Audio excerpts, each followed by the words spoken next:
Hi, this is Kanaya, and today I'm going to read The Struggle to Be Strong, True Stories by Teens About Overcoming Tough Times, edited by Al DeSesta, MA of Youth Communication, Sybil Woolen, PhD of Project Resilience.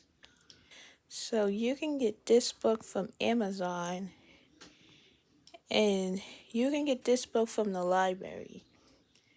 So even though this book will teach you different stuff like, so at least so now let's take a look at the back of the book and see what it is about. So let's see.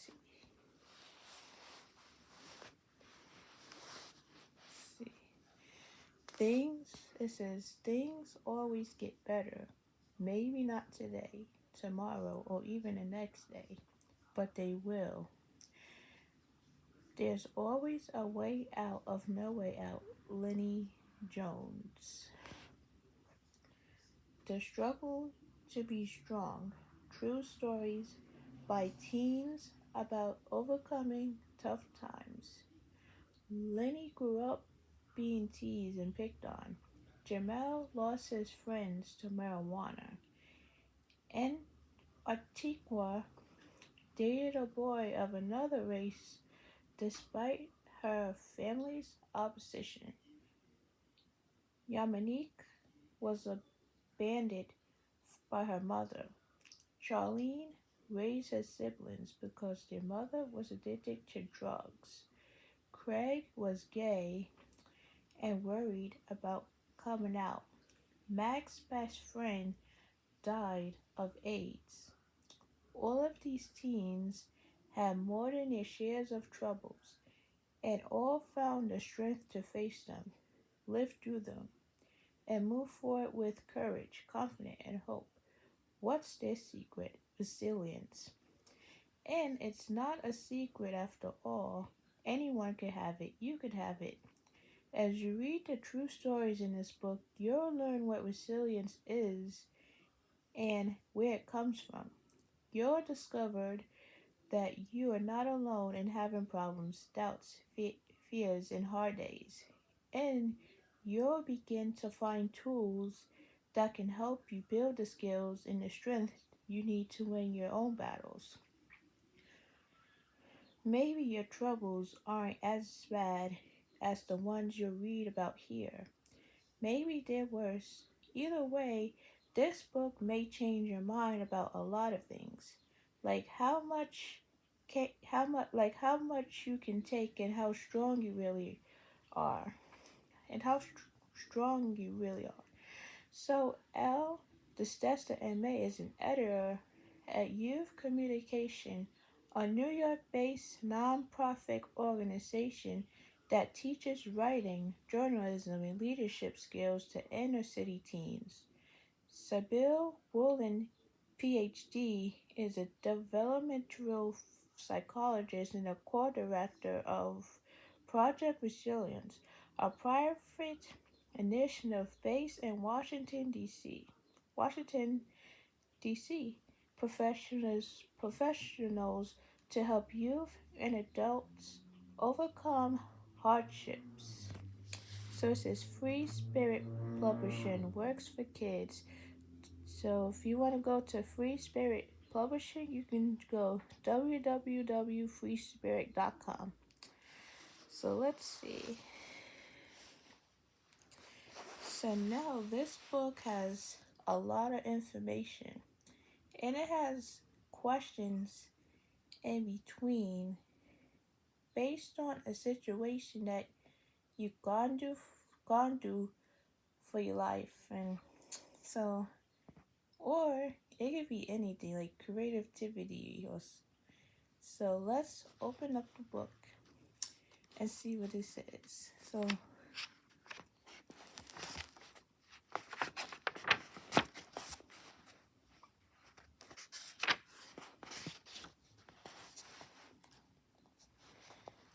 So it says to the teens at Youth Communication who have courageously shared their stories of persistence in the face of adversity. What?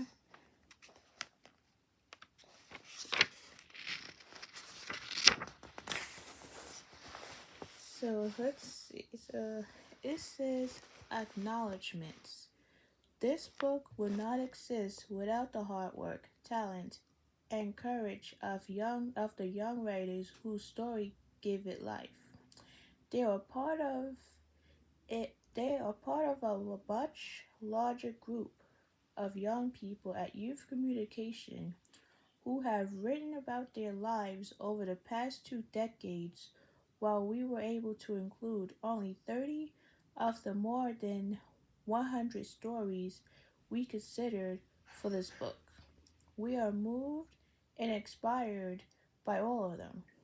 Al Dacesta would like to thank Lee Windman for her many insightful contribution to this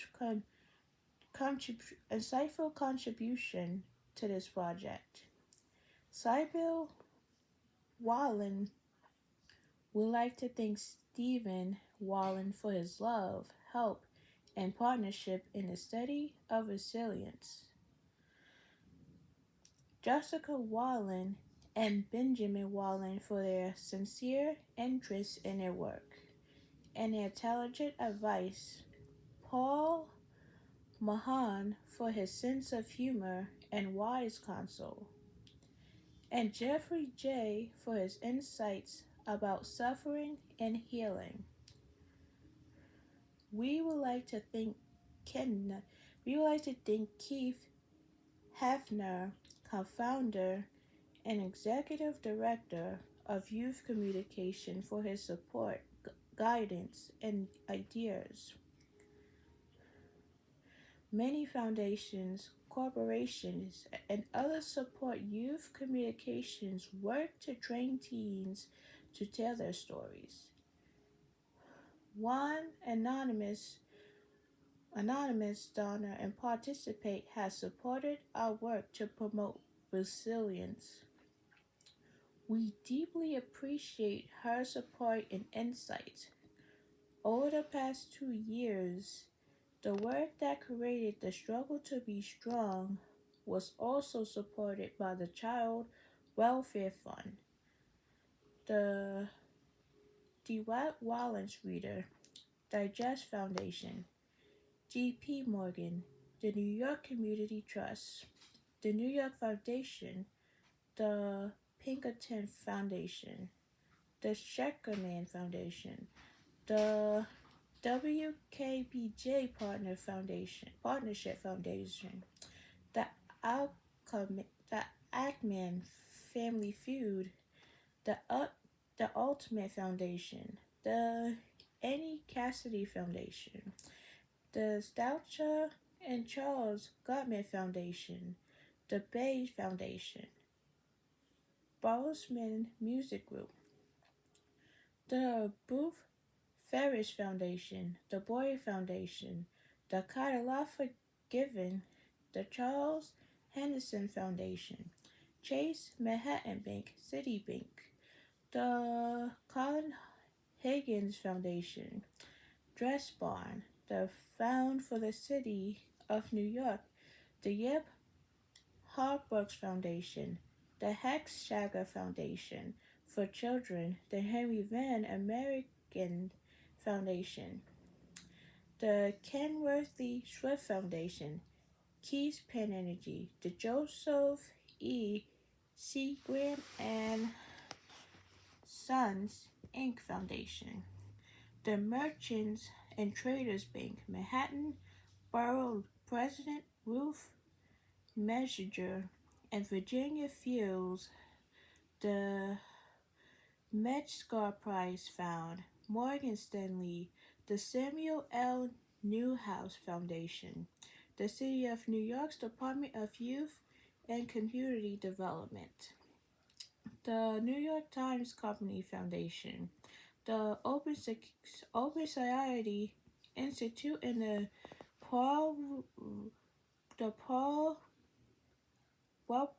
Rapoport Foundation, the Public Welfare Foundation, the Rita and Stanley Campaign Foundation, the New York State Senator Tom Thune, the Stella and Charles Gutman Foundation, Time Warner, and the Valentine Perry Nider Feud Fund. Several people read the manuscript and made important contribution. Chris Henriksen, Reichson, Chris Henriksen at the Dream Your Drama Project in Los Angeles. Anthony Canio, former director of of wait, let's say Fourth C Starlight High School in New York and currently director of the students at the Center Project. High school teacher Allison Coffer and Tom Brown, the administrative director at Youth Communication. We would like to thank the youth communication editors who worked with several of the writers on their stories. Rachel Brustein, Andrea Estepter, Philip K., and Nora McCarthy, Youth Communication, Teens Writer, what's this? Charlie, let's see. Writers, Sherelle Davis and Philip Hodge gave many helpful comments on the manuscript. Finally, we would like to express our thanks to the staff at Free Spirit for their editorial guidance and support during this project. Judy,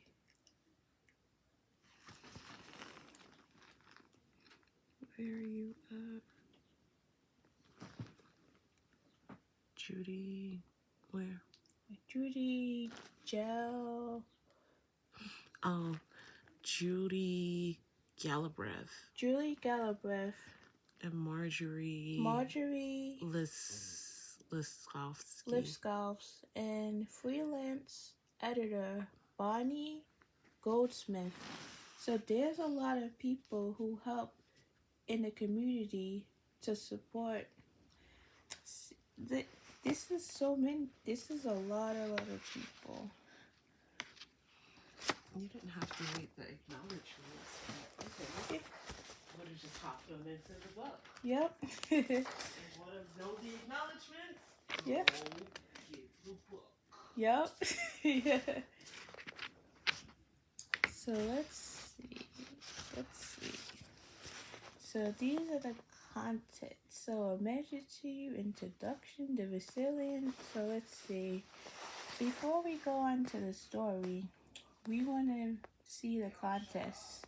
So now we said a message to you, introduction, a note on foster care. Think about it and maybe write about it, but you don't have to.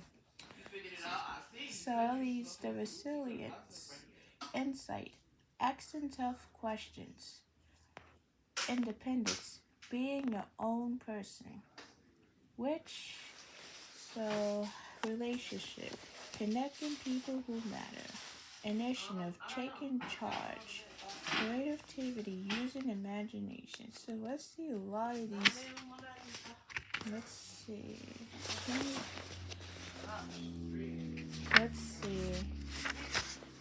Now let's see. Where are you? Let's see.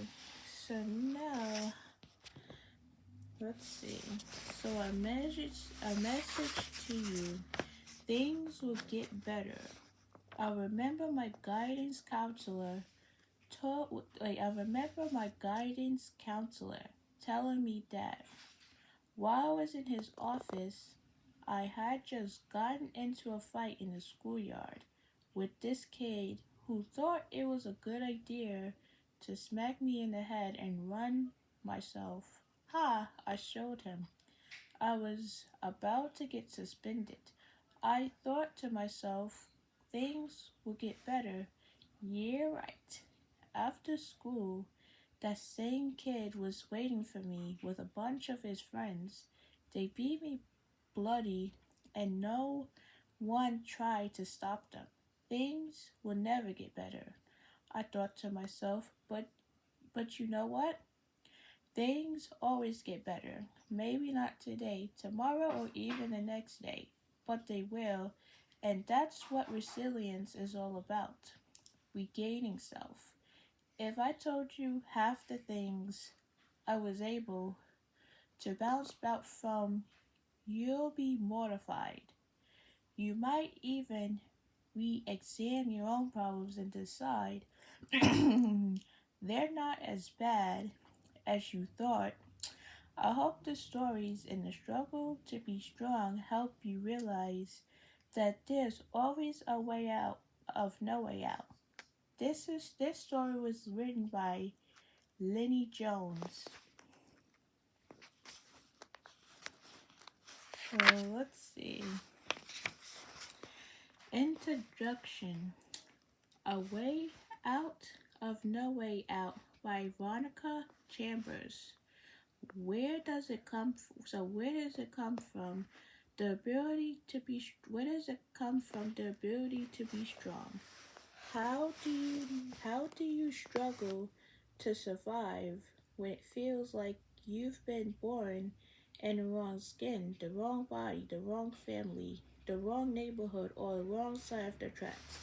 How do you make how do you make your way wait and or on the wrong side of the tracks? How do you make your way with grown-ups who are supposed to take care of you fail miserably at their jobs?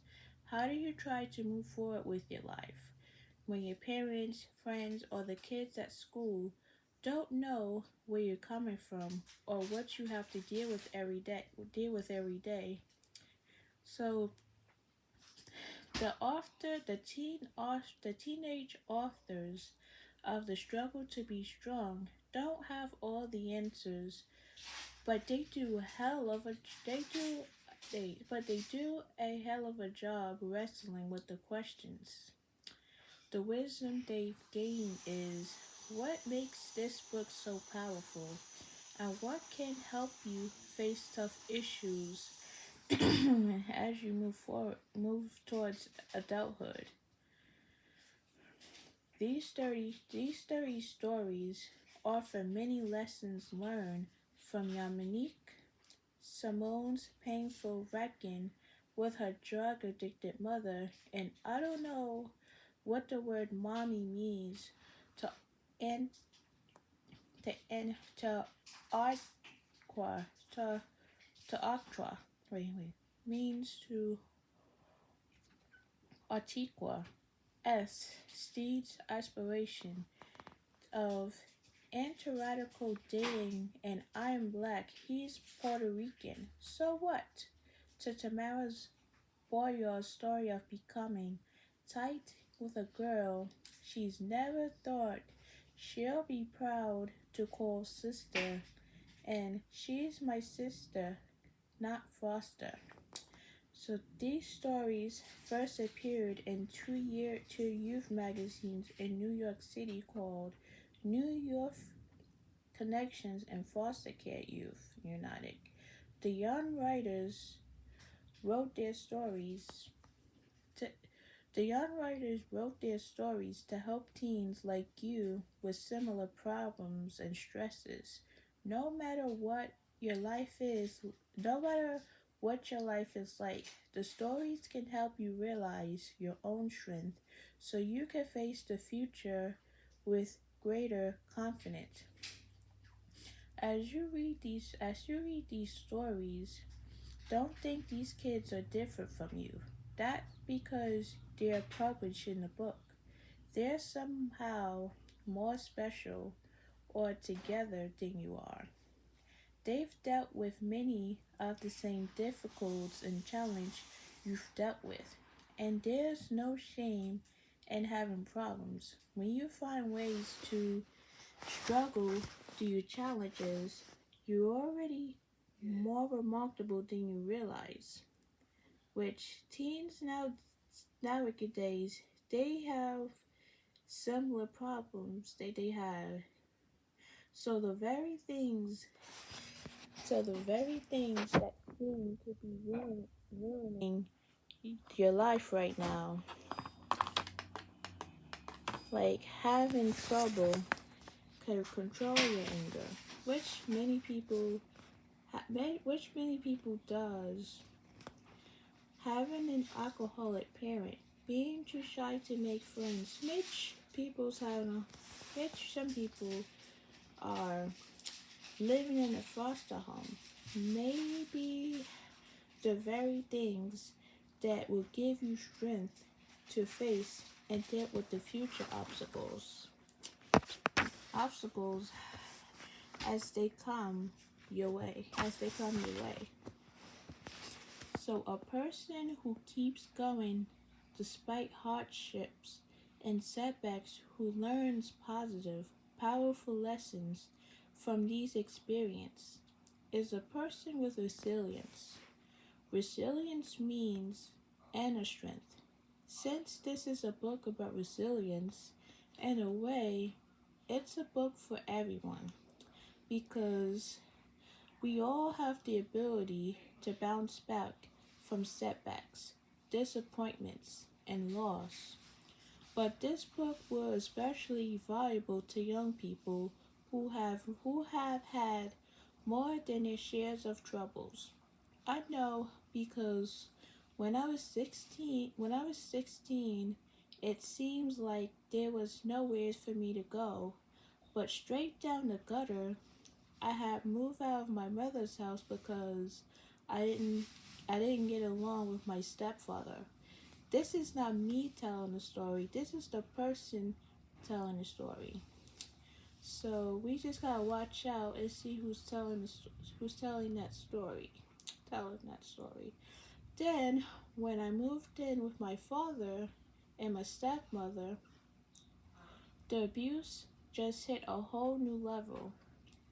I spent many nights at the homes of friends, working in restaurants as a bus girl so I could get something to eat, or just walking the streets, hoping nobody would see me or hurt me. So I used to look at reruns at of old TV shows like the Brady Brunch and The Brady think Bunch? the Brady Bunch and think. I bet every one of those cabinets in that TV kitchen has food in it. I bet those kids are never hungry. I like school, but it's hard to study when you're afraid to go home. By the time my junior year rolled around, I was just trying to make it through each day. I had always dreamed of going to college, and I carefully avoided both sex and drugs because I didn't want an unplanned pregnancy or an addiction to derail me as they had some of my friends. But but the question I had to wrestle with was if I couldn't finish high school or there was no safe place for me to live while I finished high school, how was I ever going to make it to college? If you have a dream for your life, and if you try hard enough and you knock on enough doors, eventually you'll find what you need. With the help of my guidance counselor, Miss Chapman, I applied to and was accepted at Simmons Rock, a college for kids who want to go to college early. I just knew that if I didn't find a way out of my situation, I wouldn't survive. My dream was to go to college. So this is a big situation here. Like, this is, so let's see.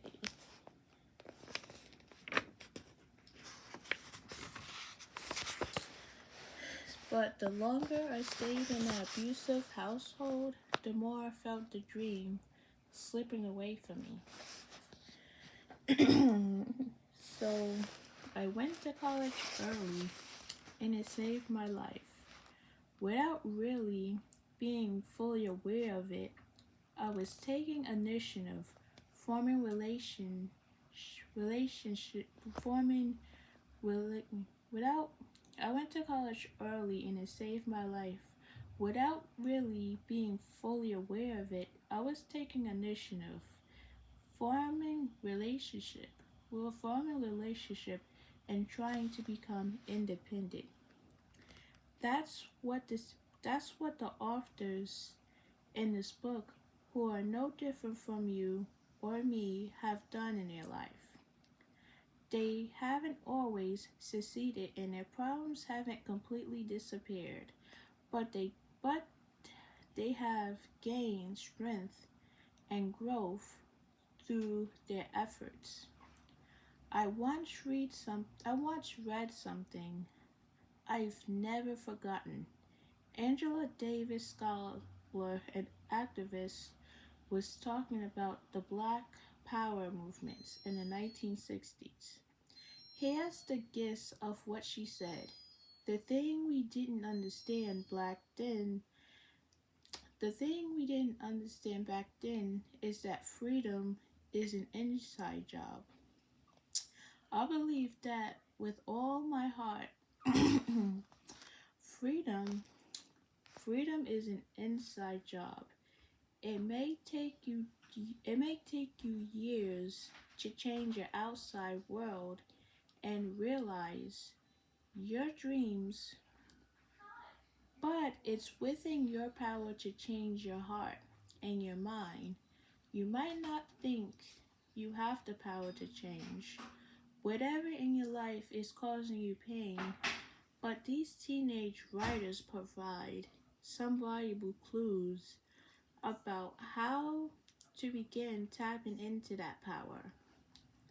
Resilience isn't one specific magical quality that you're either born with or not.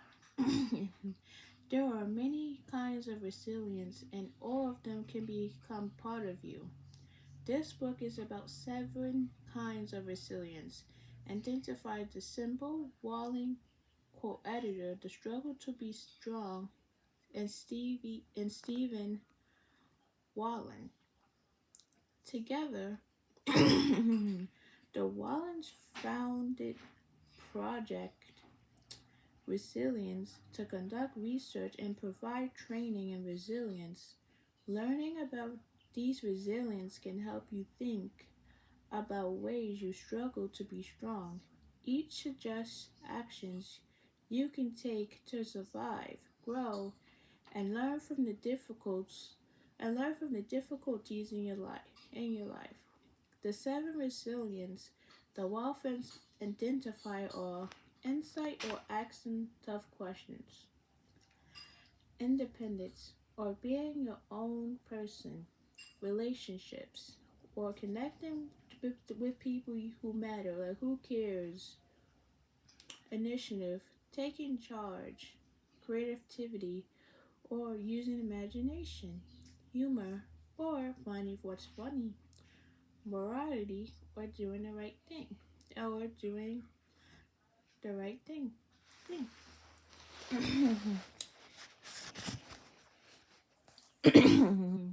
you may you may feel you already have many of these resiliences, or you may feel you have none of them, or only 1 or 2, and the tiniest portions.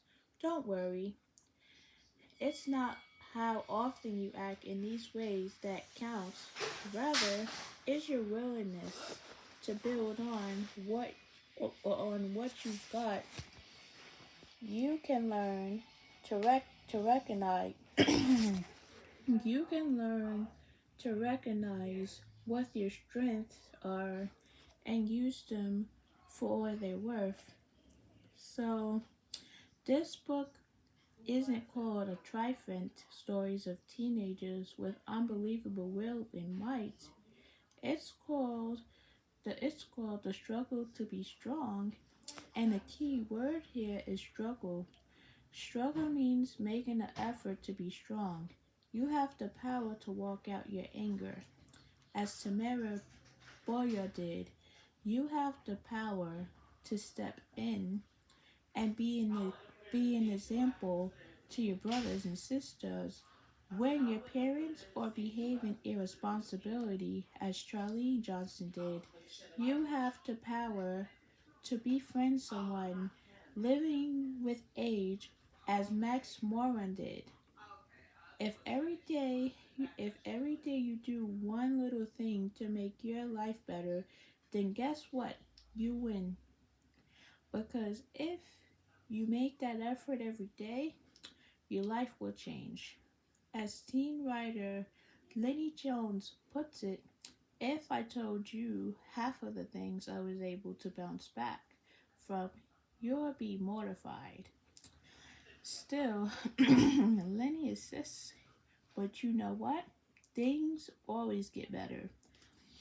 That's what the stories in this book are about. By reading them, thinking about them, and trying to see how they relate to you, how they relate to your life, you can, as Lenny says, find a way out of no way out. So, Veronica Chambers is the author of several books, including the young adult novel Mizzle and Magdalena and Mama's Girl, and Myanmar. She has worked as an editor for Premier and the New York Times Magazine, and is presently an editor at Newsweek. She is a graduate of the Youth Communication Writing Program. So, let's see. So it says, a note on foster care. Some of the stories in the struggle to be strong were written by young people living in foster care. They refer to foster homes, group homes, social workers, and other aspects of what is commonly known as the system. While these stories deal with themes that everyone, not just foster children, can relate to, you may not be familiar with the foster care references and will need some explanation. Nationwide, about 5,000 young people lived in foster care. Some are removed from their homes when the courts determine that they've been abused or neglected by their parents. Others goes into foster homes when privately death, illness, or other circumstances beyond their control prevent their biological families from properties caring for them.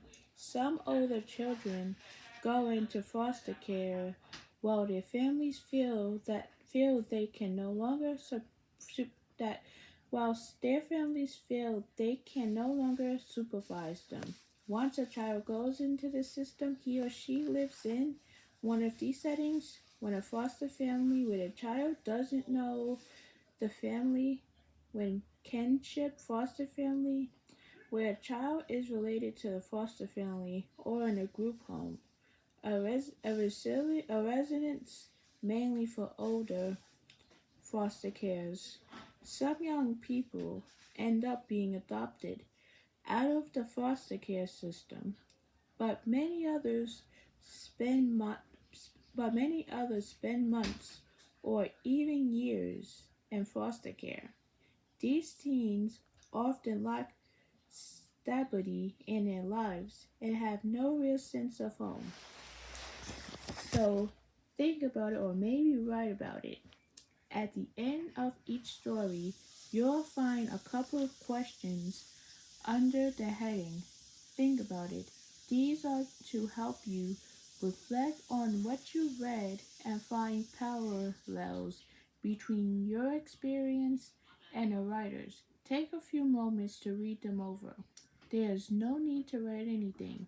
However, if you feel like it, jot them down some of your thoughts.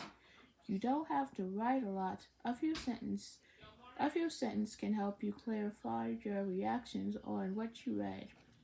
Or maybe you've had the experience of keeping a diary or a journal or writing letters. If so, you know that writing helps you learn things about yourself and gives you a good way to deal with difficult emotions.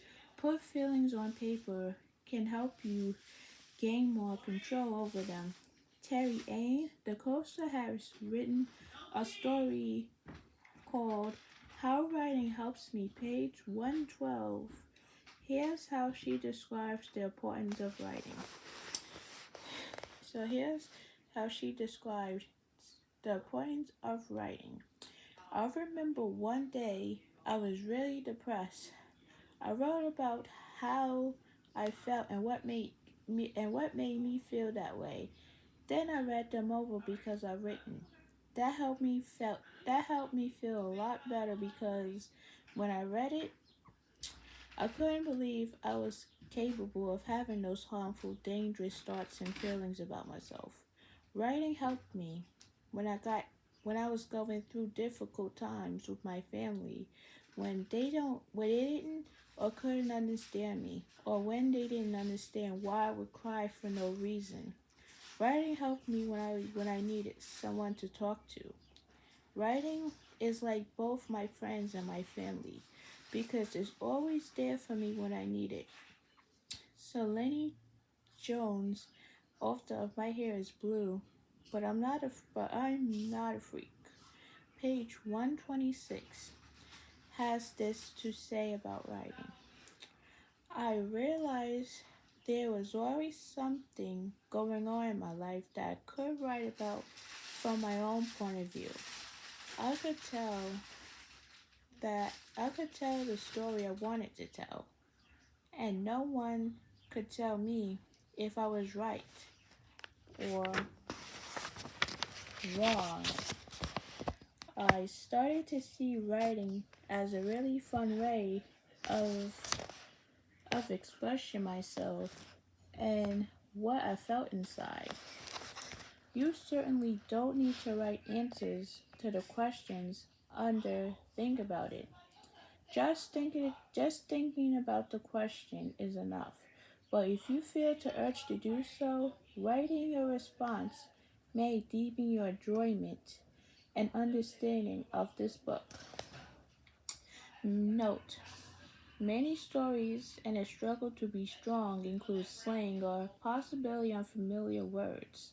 The glossary on page 170 provides definitions of some of these words. Each story ends with information about the author.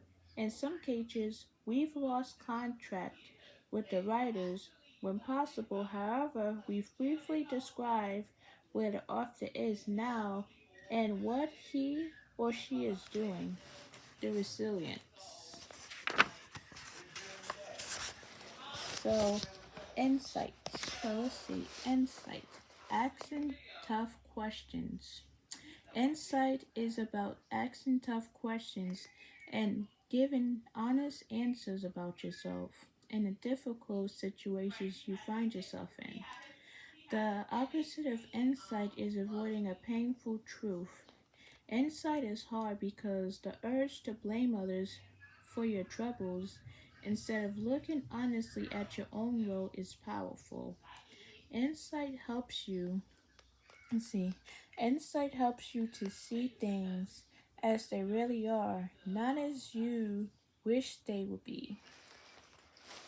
So, insight, our first resilience, is the habit of asking tough questions about yourself and about the situations you find yourself in. about the situations you found yourself in, and giving honest answers. With insight, you can face a painful truth instead of avoiding it. Insight is a resilience because it helps you open your eyes to situations as they really are, not as you wish they were. The stories in this section are by teens who have struggled with difficult truths about themselves, their families, and in their communities.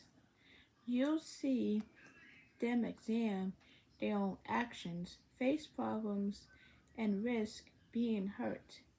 As you may know from your own experience, it's often easier to ignore or identify what you don't like about yourself or your life than it is to face your problems squarely. Having insight means you don't blame others for your problems. You take responsibilities for yourself. It takes work and courage to face the truth this way. But insight helps the teens in this section the people they really want to be. Become the people they really want to be. And sight can do the same for you. So this part really tells you when you face situations, either it's easy or it's hard, you can see yourself into that situation.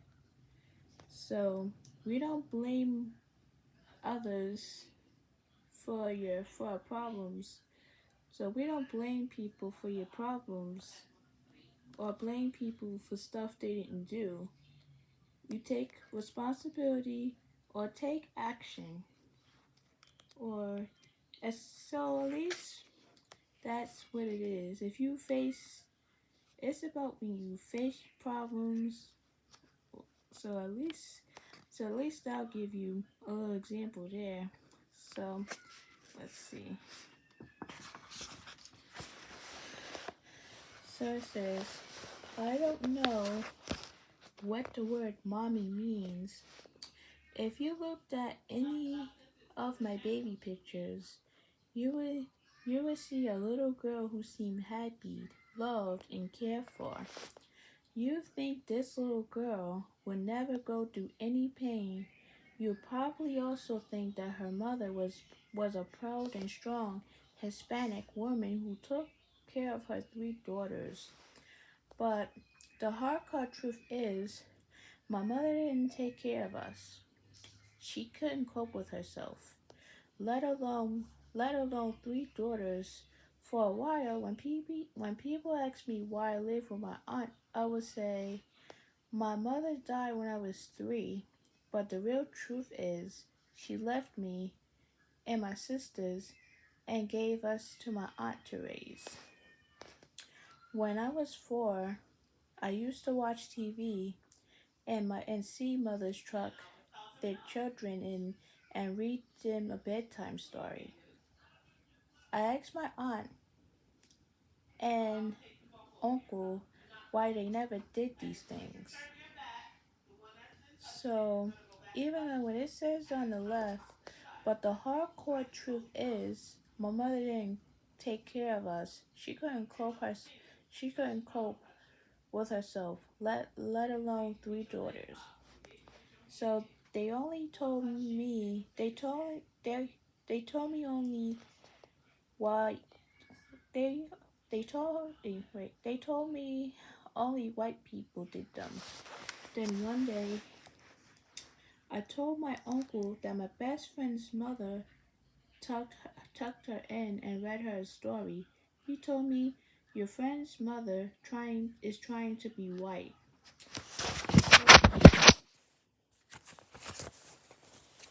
So So for a long time, my aunt and uncle would hide behind the excuse of acting white because they didn't want to show me any affection.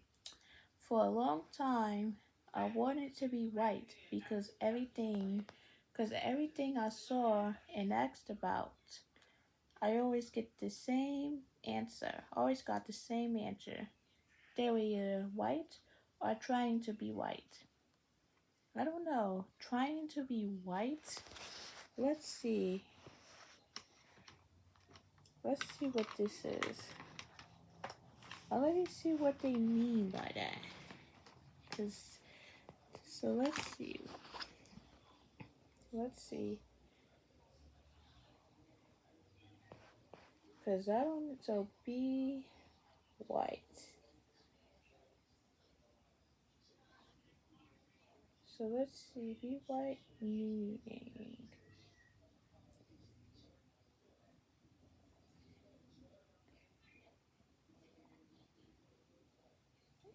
Let's see. So what does it mean to be white?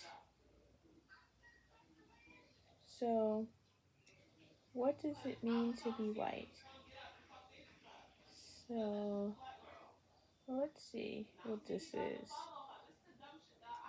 So let's see, what's it mean to be white? Alright. So let's see.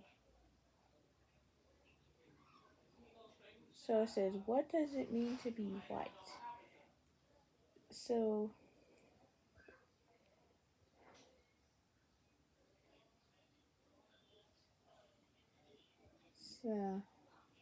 let's see.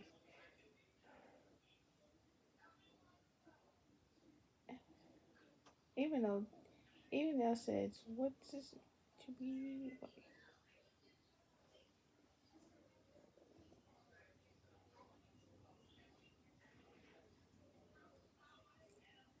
So let's see now.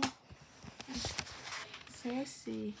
For a long time, so he told me your friend's mother trying to be white. For a long time, my aunt and uncle will hide behind the excuse of acting white because they didn't want to show me any affection. For a long time, I wanted to be white because everything I saw and asked about, I always got the same answer. They were either white or trying to be white.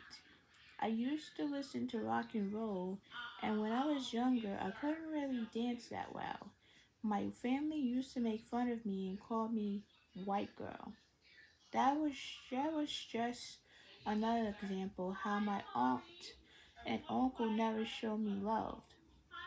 When I was 4, I started to rebel against my mother.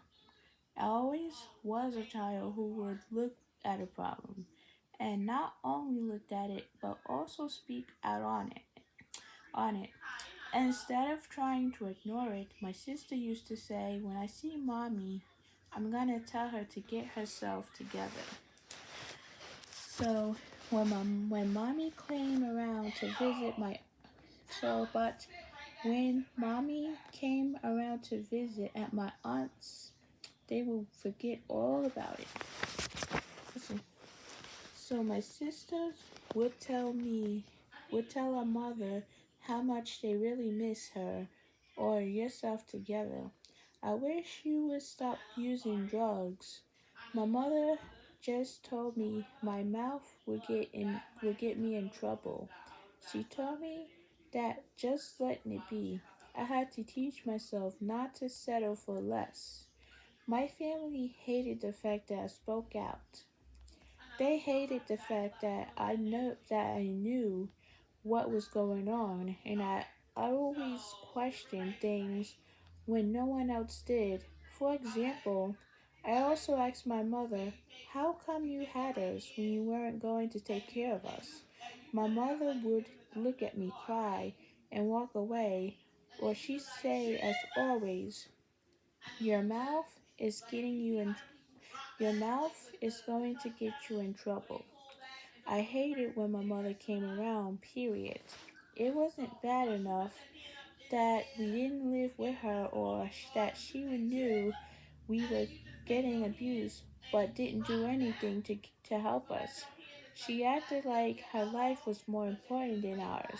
Gradually, I wish she weren't my mother and she wished I wasn't her child. My mother had a rough childhood.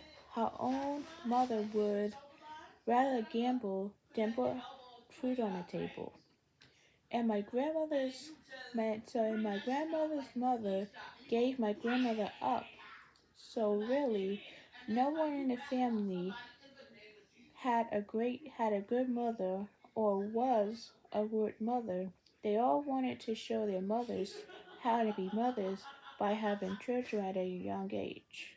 By having children that way doesn't make you a mother. I believe my mother had me and my sisters young to show my grandparents what a real family could be. I also believe she wanted a family so badly that sometimes she would push us too hard and sometimes she didn't push us enough. For example, my mother always used to tell us that she was trying to get herself together, but she didn't push herself enough to give up drugs because her will wasn't strong enough. When my mother finally did come around to see us, she wanted our relationship to be so perfect. She wanted me to tell her everything. She so she okay. So she so she wanted to make up in 2 hours for all the time she missed. She pushed me too hard. She wanted to bring us together so fast. She instead she pushed us apart. She pushed us apart. To this day, we still don't get along. I feel if she wanted to live her life, she didn't have to bring me any. She didn't have to bring me and my sisters into this world. I always used to dream about her coming to get us and taking us away. We would live in the house and she would have a job. I dreamed we would just be one big happy family. But finally I came say I grew up. I grew up when I realized this my mother is not going to change because I want her to. She's only going to change when she wants to. I also know deep down in my heart that we are never going to be a real family. As long as she tries to tell me what to do, I'm going to to rebel. I'm going to rebel. As long as I tell her what to do, she's going to rebel. Our relationship is no relationship at all. We don't have any communications whatsoever. My mother is now married and says she is living her best life. She's living her life, or we can say she is living her best life for her husband. If my mother doesn't want anything to do with me or my sisters, that's her loss, not ours. Today I am in school with no children, thank God, and I have a life. Before I have any children, I'm going to take parenting class. Well, I'm going to take parenting skills class. I won't hurt my children that way I was hurt. I don't want to have children at a young age to show my mother what a real mother is. I want to break this cycle. If I don't, I might end up doing the same thing my mother did. I might hurt not only myself or my family, but anyone else I came in contact with. So, Yamanique Simone was 16 and living in foster care when she wrote this story. She eventually returned to her family. So think about it. Let's see what this question says. Think of a time when what it says. Think of a time when you were at odds with a family member or a friend because of a problem that no one wanted to talk about or confront. Did you speak out? What happened when you did? If you didn't speak out, how did it feel to keep silent? What is a cycle in your own life you like to break? how could you go about breaking it? So let's see. So it says when. So think of a time when you were at odds with a family member or a friend because of a problem that no one wanted to talk to or conflict. Did you speak out? Speak out means when you yell at them, when you yell. So when you were at odds. Let me see. So we're at odds. Let's see what this is. At odds. So it says at odds is when you get in. So it says think of a time when you were at conflict with a family member or a friend. So that no of a problem that no one wanted to talk about or a conflict. So maybe you had a conflict with a friend when they didn't, or when no one wanted to talk to you about, or so a friend might say, I don't want to talk about it, or a friend might say something to you that's not, that's me, or a parent, or a family member, or something. So, if you didn't speak out, how did it make, how did it make you, how did it feel to keep silent? So, if you didn't yell or scream, so that made me feel better because I didn't speak out. So it says, what is a cycle in your own life you like to break? And how could you go about breaking it? So let's see. So let's see.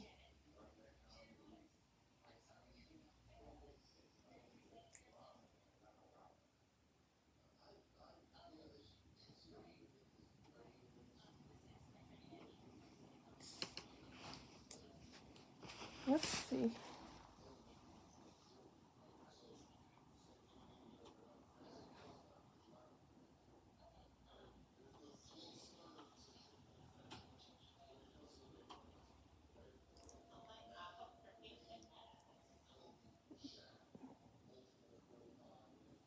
Let's see. So it says, what is a cycle in your own life you like to break? So, and how could you go breaking it? So, for example, I would like to say, so even though,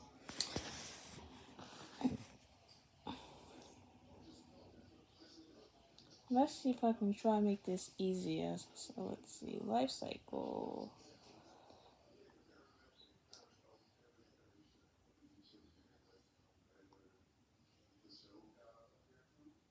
So it says, let's see. It says, what is a lifestyle of a person? So I looked that up. So pregnancy, infancy, the toddler years, so all that stuff. Let's see.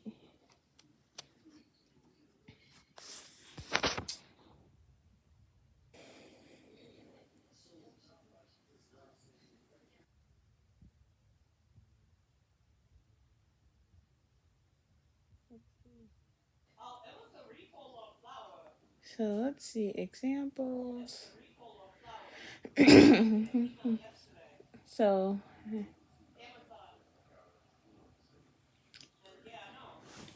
what this question saying is, what is a habit that you like to break? Or so we can say, let's see. So we can use her example instead. So this story was telling us like she was at a foster care because her mother. So Yamanique and her mom did not get into a relationship with. Didn't get into a relationship. So at least. So I want to break. So it says, I don't want to have children at a young age to show my mother what a real mother is. I want to break a cycle. If I don't, I might I might end up doing the same thing my mother did. I might hurt not only myself or my family, but everyone else I came in contact with. So this is her example of what is a cycle of her life. So let's use her example to let's see. What is a cycle in your own life you like to break? And how could you go about breaking it? So I'm gonna use hers as an example to give you a clue. So Yaminique lived in a group home, and so Yaminique and her mom didn't get along. Yaminique was hurt when her mom didn't do anything to take care of her, to support her, and she was living in foster cares. And she had to move, and she was living in foster care. So to break that, so Yaminique wanted to grow up to have kids, but she didn't want to do the same thing like her mother did. So even though whatever, so at least she didn't want to have children. So at least she wanted to grow up. So so so she don't want her children. So she wanted to take care of her children. So that would be an example how she can break a cycle. So let's go to the next page. Let's go on to the next page. So it says, beauty is more than skin deep. My friend always asks me, why are you always looking in the mirror? Or why are you so confident about yourself? I know it might be hard to believe, but until the age of 14, I never really thought of myself as beautiful or gorgeous or ugly. I thought of myself as an average person. When I was 12, I didn't really care how I looked.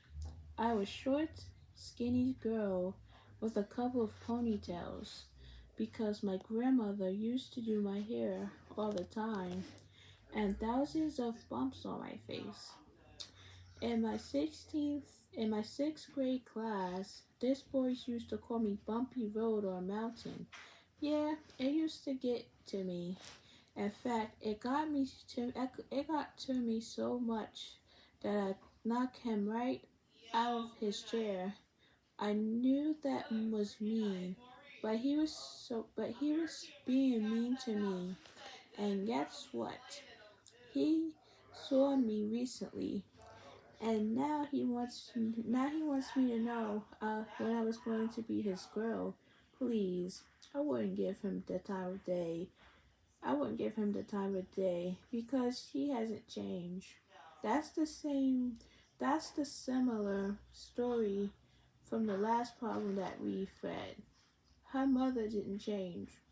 She was being the same person like she was always being. She didn't do anything to help herself.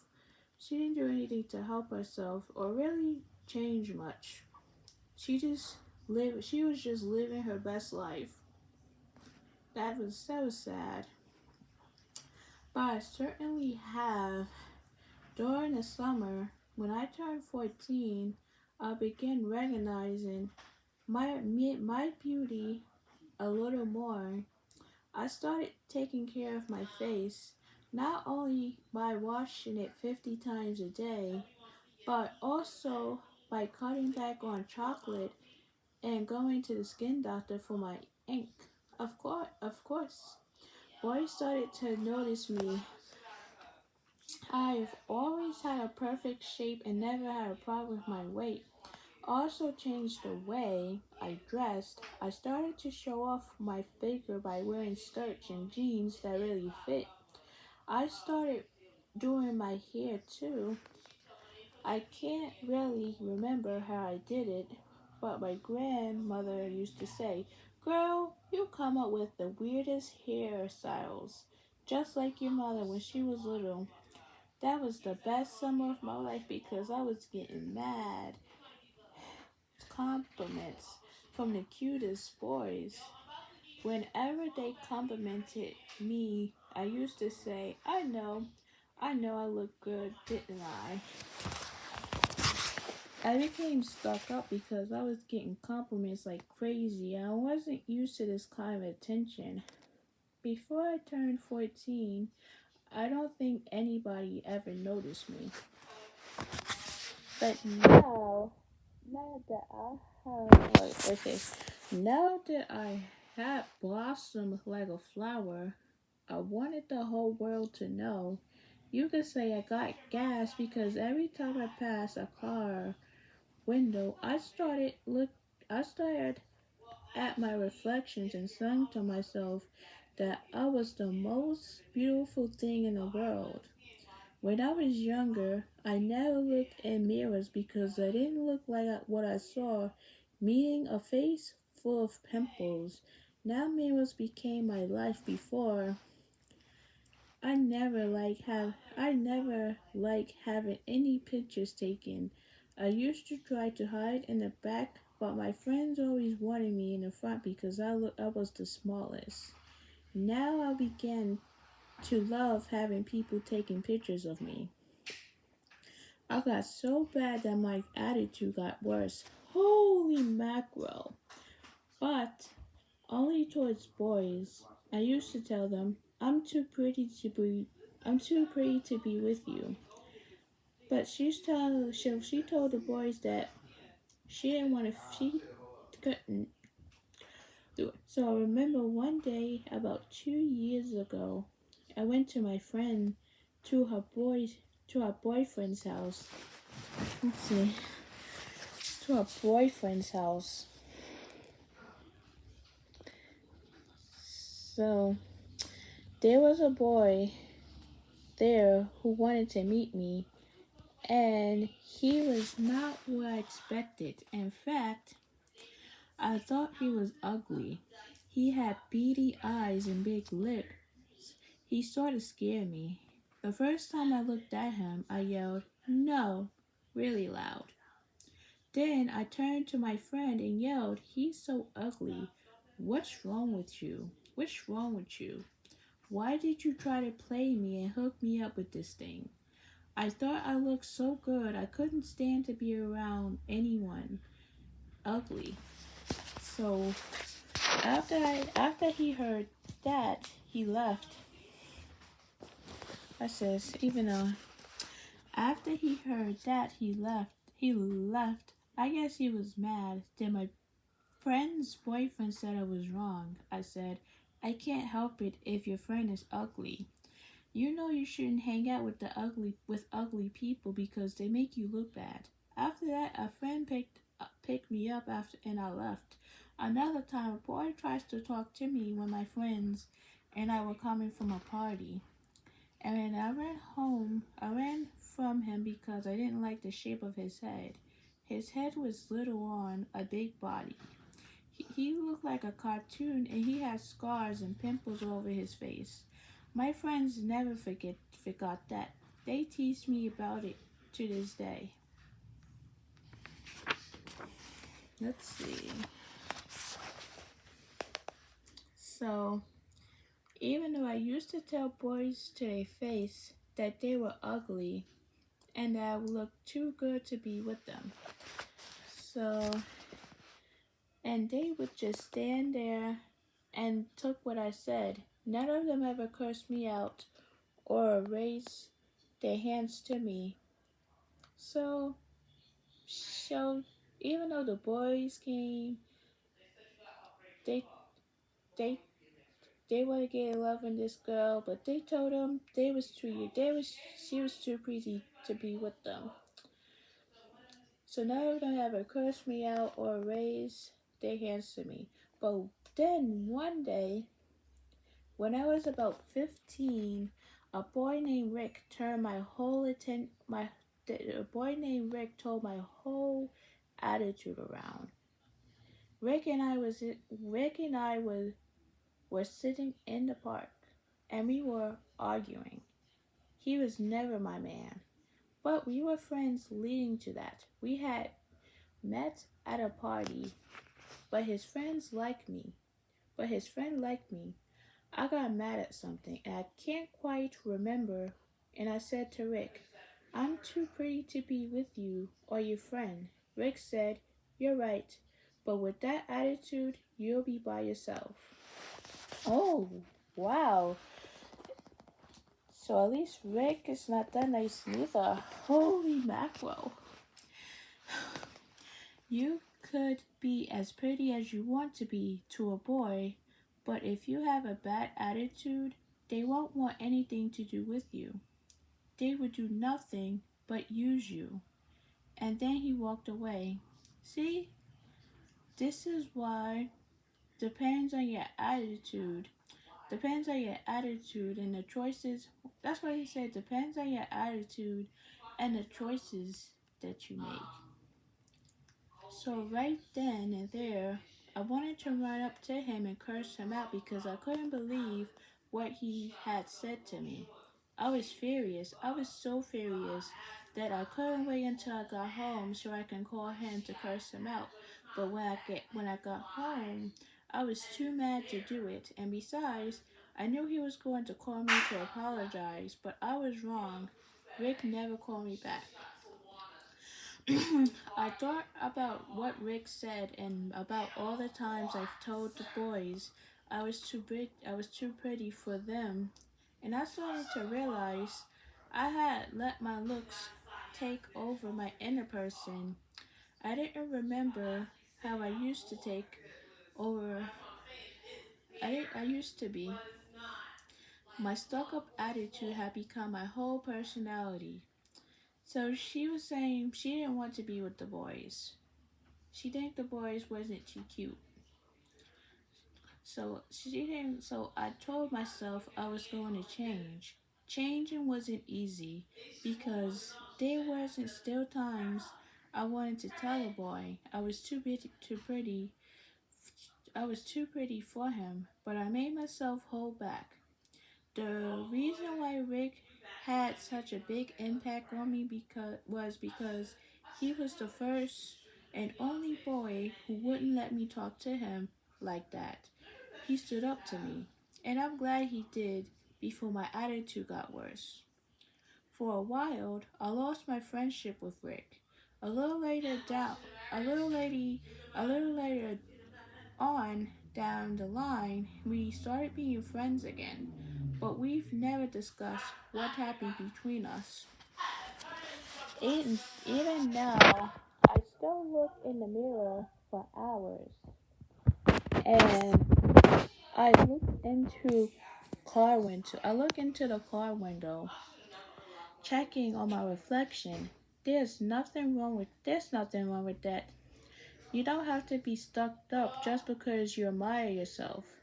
But after Red said that to me, I started to be nice to boys and accept compliments in a nicer way by saying thank you every time someone said I was pretty instead of I know. Before, she didn't like compliments, but now she does. See, that's a good change. You see, that's so even though at least a problem. So now, before there was a problem, now it's not. I also start paying more attention to my interests like writing and reading. I write short stories for contests in my school. And once I won second place, as I improved my writing, I finally won first place. I was so happy. I never really thought I was such a creative writer until I wrote a story in my 8th grade class and let my friend Jody read it. Jody loved it so much she showed it to my classmates, and then to my teacher who puts it in a school newspaper. I did more than help myself. I helped someone else, my friend Tasha. Tasha wasn't stuck up like me. She was miserable all the time because she thought she was ugly. Tasha used to ask me, "How do you get your hair like that?" So one day I told her I was going to do her hair. After I did her hair, she was still a little doubtful about her looks because she didn't like the way she dressed. So I took Tasha shopping, not for my money, with her money. I didn't become that nice, and we had a blast. I didn't tell her what to pick out. It was her choice, but she asked me for advice in fashion tips. After we finished, Tasha said she felt great in that she never had so much fun in her life. She also said she owned it to me. She owned it all to me. Then I told her, it wasn't me who changed you. You changed you. Now don't change your attitude because you change your looks. Stay the nice person you are. If it wasn't for Rick, I wouldn't have done this for Tasha. I probably would have thought Tasha just wanted to be like me or something. What I've learned was this: to be beautiful outside, you have to be beautiful inside too. See? That's smart.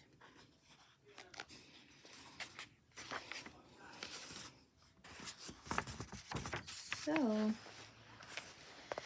so now, so if you're if you're someone like me, take my advice. Looks ain't everything. I had to learn the hard way.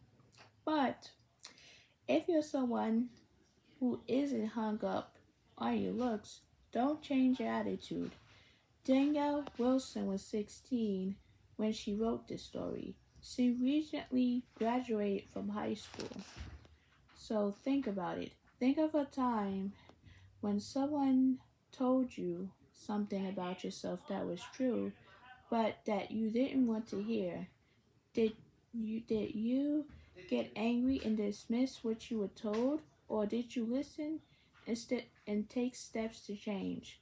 Why was it difficult to hear what the person had to say? And the next question says, what is a difficult truth about yourself that you've resisted seeing? Why do you think you resist seeing it? So, to answer this question, so I didn't have anything. So I listened and took. So even though someone did tell me about myself that was true, so I listened and take steps to change. She said, so now it says, what is the difficult truth about yourself that you resisted seeing? And why do you think you resisted seeing it? So now, if you don't know this question, we can go back to the beginning. So even though, so now I'm gonna use hers as an example. When the boys gave her compliments, and she didn't like the compliments that the boys gave her, so she didn't like the compliments because she was at the, so she was saying she was too pretty to be with you, but so now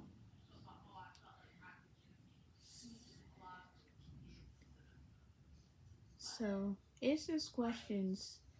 So Eddie, so let's see, what is the difficult truth about yourself that you resisted seeing? And why do you think you resisted seeing it? So her so so even though someone gave me a compliment and I didn't get angry or dismiss what I was told, so I listened and took steps to change. So So it says, why was it difficult to hear what the person had to say? So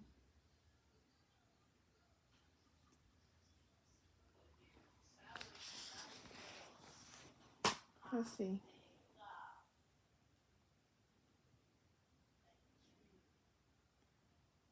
Persisted.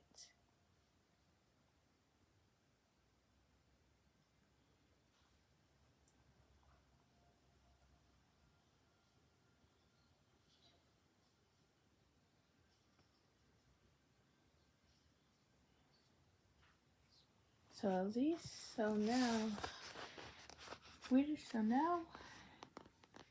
so this question is, so now we can come back to this question. So we can come back to this question. Now we're gonna move on to the next one. So it says, controlling my temper. When I got back to my group home on one Friday night, a staff member named Robert was giving out the allowance. Miss Torres, the supervisor of the group home, usually makes out the allowance sheet. But that Friday she wasn't there because of some family difficulties. Miss Torres is a fair person who had always given me what I deserved. Since she wasn't there, I was worried I wasn't going to get the right amount of allowance for the chores I've completed. Other staff members sometimes gave the residents less than what they deserved. That week I completed over 20 chores and each chore was worth $2. As I expected, Robert didn't know what he was doing. He said each chore was worth $1.20. So my mother had always told me not to let anyone put their hands on me. When I would sign my allowance, I was take it off because I was being jerked. When I tried to explain to Robert I deserved more money, he kept on making excuses. I was getting even more mad because I felt like he was taking me seriously. I was trying to save so I could buy a jacket for the winter. I was short $5. I needed a jacket badly because the one I had didn't keep me warm. So I decided to cash in a savings bond. I have one in the spelling bee so I could buy the jacket. When I asked Robert for the savings bond, he refused to give it to me. He thought it was in my best interest to save for my college education. I kept on repeating what I wanted to cash in a savings bond, but Robert still refused to give it to me. The bond was in my folder in the filing cabinet where the staff kept their important papers. I was so mad that I put my arms in the filing cabinet when Robert opened it. I refused to remove my arm when he closed the drawer on my hand and hurt me. He told me to get out of the office, but I refused. So then Robert grabbed me and tried to push me out of the office. I was ready to swing at him. My mother had always told me not to let anyone put their hands on me. But I knew if I hit Robert, I would probably get arrested for assaulting him.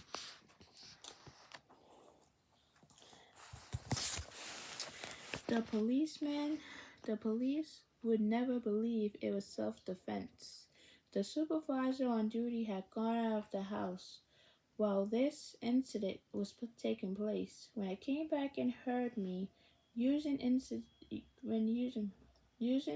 profanity at Robert, he tried to calm me down. When I explained what had happened, the supervisor told me to keep my head and he said he'd take care of the problem. tame a temper and just chilled. When the supervisor came out of the office, he gave me my savings bond and explained that the situation had been taken care of. But in my mind, the situation was not resolved because I felt like I was the victim of wrongful doing. The same night my cousin Eric called me, Eric always looked out for me.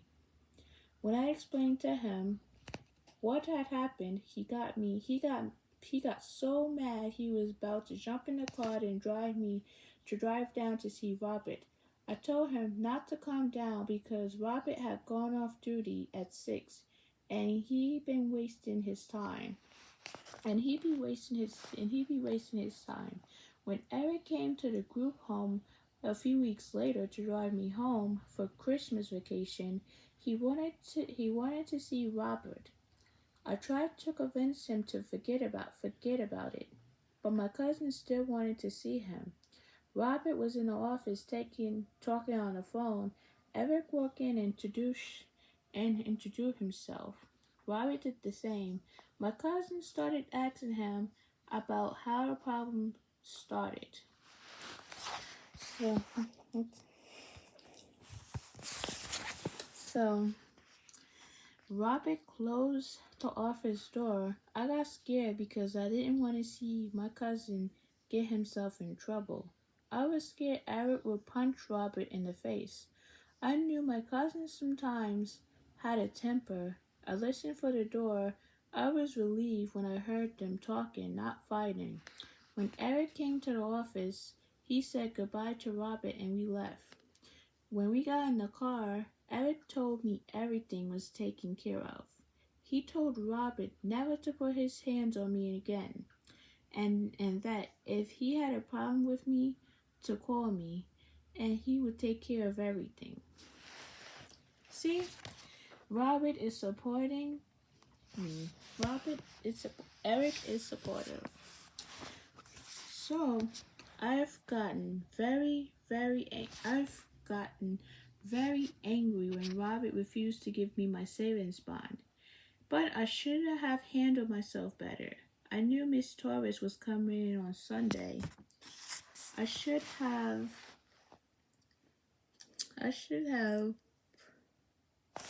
So now it says, you can solve problems without using violence.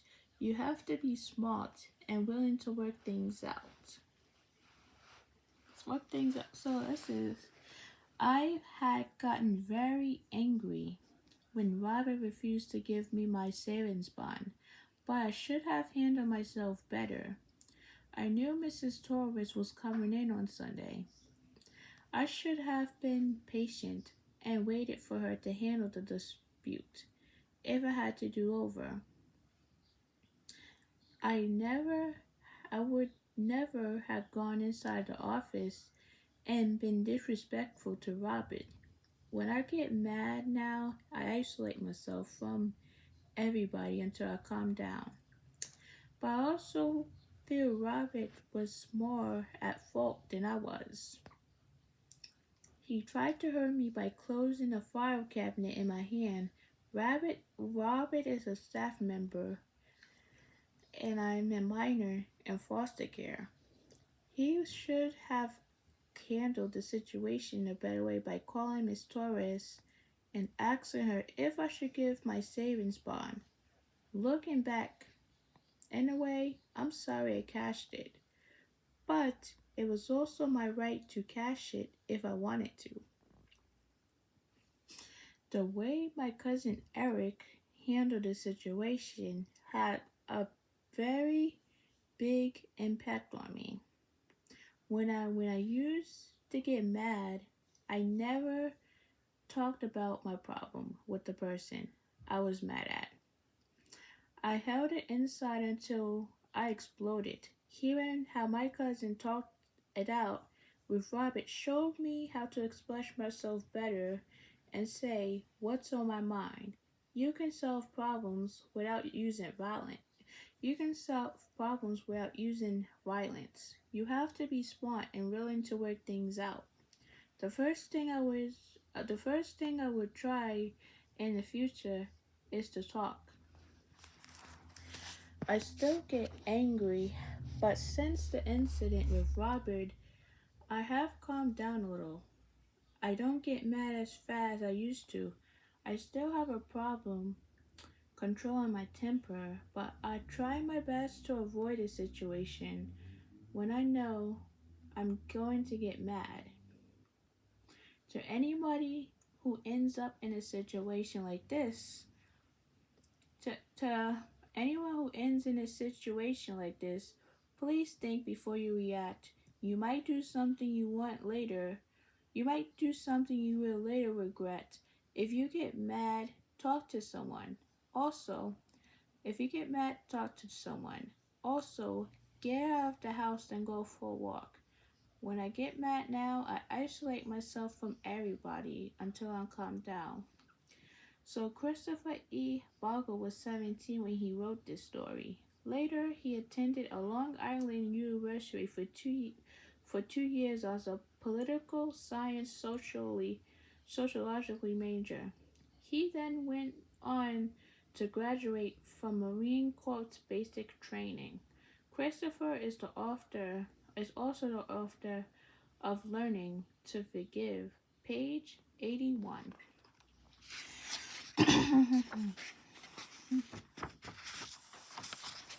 So this question says, have you been treated unfairly by someone who had power over you? What happened? How did you deal with your feelings? Think of a way you sometimes react under stress that can have a negative result. What new kind of behavior would be more productive and why? So it says, have you been treated unfairly by someone who has power over you? Yes. It says, what happened and how did you deal with your feelings? So, even though sometimes a family member or a friend, sometimes a family member or a friend or anybody who is nasty to you don't care about you, and sometimes so it says, how did you deal with your feelings? You talk to someone, like I talk to someone. Sometimes friends, family members are not nice. Maybe we can talk it out and see what can we do. So think of a way you sometimes react under stress that can have a negative result. What new kind of behavior would be more productive and why? So maybe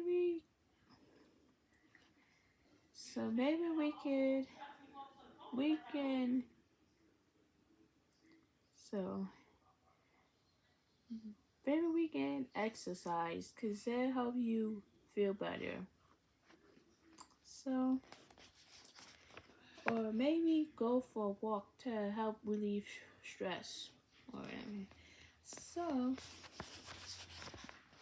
So even though, right, let's go to so now that should answer the question. So now let's see, we can try answer was me.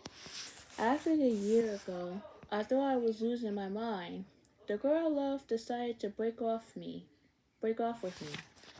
Today, I don't blame her for leaving me, but at the time, losing her hurt me a lot. She broke off with me because I had a drinking problem. She knew nothing about when she first met me, but which got worse during our relationship. At the time, I was living off of my mother. I was being faced with verbal and sometimes physical abuse from her. I tried to bottle up my feelings by drawing them in alcohol, but this did no good because I started verbally abusing my girlfriend, taking out on her frustration, taking out on her the frustration and anger that my mother caused me. Eventually, we broke up. giving me a perfect opportunity to continue my drinking. From that point on, I just went buck wild crazy. I completely self-destructive every time I drank. I end up kicking and punching through glass and walls until my fists will bleed. Then I drink some more to forget whatever embarrassed stunt I had pulled in the last few minutes. I was going through so much pain and hurt that hiding from my problems and alcohol only made them worse. Hiding from a problem is never the way to go about resolving it. No matter how harsh the problem might be or how hard it is to face it, everyone goes through problems and everyone has different ways of dealing with them.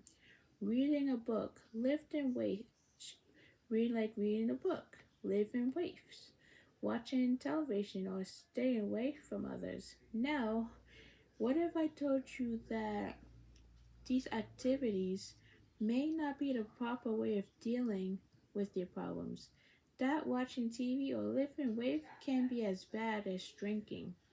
I'm saying this because people often avoid a problem by doing something that they enjoy or that relaxes them.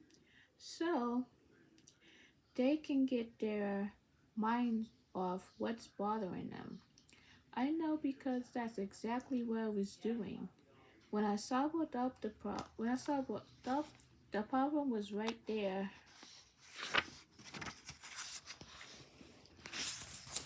So waiting for me.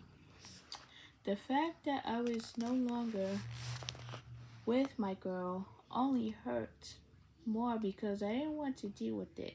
The same thing applies when you pick up a book or go watch TV. When you're done keeping yourself occupied, the problem is still going to be there unless you decide to face it. It isn't easy to admit to yourself or to anyone else that you have a problem, but it's necessary to do so in order to deal with it. Accepting the problem means looking at the trouble it is causing you, and asking yourself, what can I do to solve this problem? Ever had to start somewhere. So I began at home. So I began at home. I had no choice. I had no choice but to leave my mother. She was keeping me from reaching my goal of getting all of my life. Now that I was completely alone, it was easier to go anywhere I choose. I stumbled up a narrow park that fences a river, and there I started to evaluate myself. I chose this park because of its beauty. The setting was quiet. There weren't many people there, and in front of me were the river and the sun setting. We had left a reflection of bright colored lights on the water. Being there made it easier for me to look at myself and trying to understand what I was doing wrong. At the park, it relaxed my nerve. I started to look back on my life. Why was everything around me falling apart? What made me lose everything? Who was causing all this to happen? The only answer I could come up with was me. I realized that I had to make changes in my attitude and behavior. There was no one there was no one else to blame. I evaluated why I needed to drink, why I was hurting, and what I was going to do to make things different. I realized that I drank because I felt so sorry for myself and because I didn't want to know what I was feeling sorry about. That the why was that I loved my girlfriend and losing her was too painful to face. It hurt to think I once had someone so good, but I lost her. But lost her. What made what really made it painful was that I also drunk, so I couldn't visualize her besides me. You might say I drank just to be with her again, to see her sitting down next to me.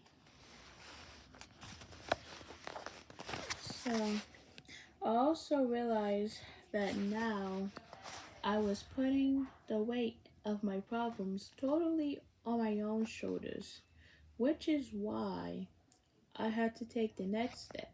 The next step was hard. I realized until I forgave myself, my problems wouldn't go away. I forgave myself for allowing the drinking to take over my life. I forgave myself for losing the girl I love. I forgave myself for the physical and mental damage I had caused myself and others. I wouldn't forgiven myself. I would have continued acting reckless. That was what I learned by sitting down and focusing my mind on solving problems and not avoiding them.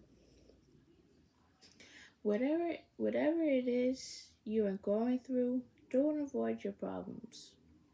Without getting some answers, don't hide what you're going through. Face it and making change for the better. Today, I can deal with my problems and actually get things done by focus on what I have to do. Of course, now and then I run into a little trouble, but I can handle it. Maturity. I don't hold anything back my feeling sorry for myself. Some of my things goes to that park by the river, but most of the credit goes to me. Elliot Castro was 18 when he wrote this story. He has lived in several group homes and shelters for homeless teens. So insightful. Seeing things as they are can be the first step in fighting an addiction like alcoholism. Think of a problem you're going through. What has helped you face it? If you haven't been able to face it, what has stood in your way? What is your favorite place you like to visit? A place that calms you and allows you to think clearly. What makes the place special? So, so it could be any problem that you're going through. Either it's drugs, alcohol, pregnancy, bullies, whatever problems that you have that you're going through. So it says, what has helped you face it? Like, you can talk to an adult, you can go to the park, and if you haven't, what has helped you face it? Like, even though you can ask an adult to help you, or you can read some of the books that help you face it. Like, it doesn't have to be this book, it can be anything. If you haven't been able to face it, what has stood in the way? So even though you still have the same problem, if you haven't able to change it or anything. So it says, what is a favorite place you like to visit? A place that calms you and allows you to think clearly. What makes the place special? So maybe the beach, or you can, so at least you can look at the sun, or we can say we can go on vacation, or we can choose anything. Like, I like to go to the park. I like to, cause we can, or we can go to, or the catering hall, because it's big, or even visit anything, visit any place. So let's go on to the next page. Let's, so it says, color me different. I am black, yet since I was 12, I've gone to a school that has almost no black people. I don't speak in slang. I don't listen to rap or Vago or Reggie. And try as I might. I have at best a 50-50 chance of converting a layup when I play basketball, except for the fact that I am not white. I am not all that different from a stereotype white kid from the suburbs. Because of this, when I'm around other black people, I usually feel a certain distance between us. And so do they. For example, this past summer, I took a journalism workshop at a local university. After it was over, After it was over, I was on the phone with one of the girls in the workshop, a black girl, and we got to talking about first impressions. She said that for about the first week of the workshop, she was saying to herself, "What's wrong with this guy? Is he white or something?" She said, I talk like a cracker," as she put as she put it, and she made she made a lot she made a lot of remarks about me not being a real black person. It irritated me that this girl thought just because I didn't speak black English, I was not a genuine black person. I have often heard people criticize baseball announcer Paula Olden for the same thing. Olden is black, but you would never know it from you the way he talks. They say he's not trying to be white. I don't sound black either, and I'm not trying to be anything by who I am. It's just the way I talk. Black people who speak standard English don't do it because they want to distance themselves from other black people because they grew up hearing English spoken that way. They look at the English boxer Lennox Lewis. He's black, but his accent is as British as can be. Is he trying to be English and denying his black roots? Of course not. He's just grew up around people who has British accents. I don't dance like a lot of I don't dance like a lot of other black people neither. I never learned to move my hips and legs the way most kids you see at parties are able to. I lose the beat if I had to move more than two body parts at once. So so my dancing tends to get a little repetitive. When I go to parties with black people, I often find myself sitting at the table, drinking a soda while everybody else is dancing. Why aren't you dancing? People ask. But then, when do I get on the dance floor? The same people sneer at me. What's wrong with you? They said. Why do you just keep doing the same thing over and over again? Contrary to popular belief, black people aren't born with the ability to dance and play basketball. Even though I have speed and leaping ability, I can't drive to the holes without losing my dribble. These skills to have to be learned and perfected with experience. It only seems like they're inborn because the black community in America is culturally very close knit, and people share the same interests. Another thing that stands for blackness in a lot of people's minds is an interest or or a feeling of pride and identification with things historically black.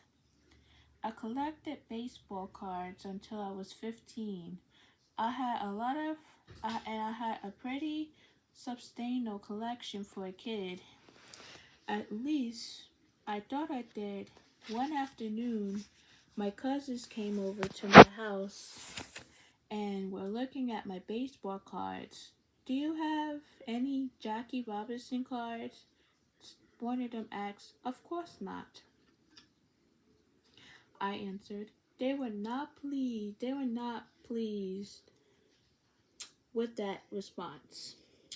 Of course, in my mind, I knew that the reason I didn't have any Jackie Robinson cards was the same reason I didn't have any Ted Williams or Mickey Mantle or Joe DiMaggio cards.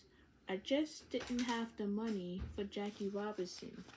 Even if I was going to spend that much on baseball cards, I would buy a Mickey Mantle card before I would buy a Jackie Robinson card. Jackie may have been the first black major leaguer, but Mickey hits home runs, and home runs increase in value faster than historical novelty. It's that simple, but my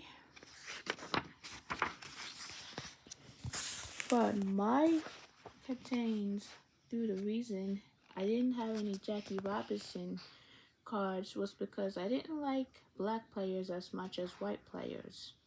My family has always had a problem with me liking baseball, a game that did not integrate until 1947 as much as I do.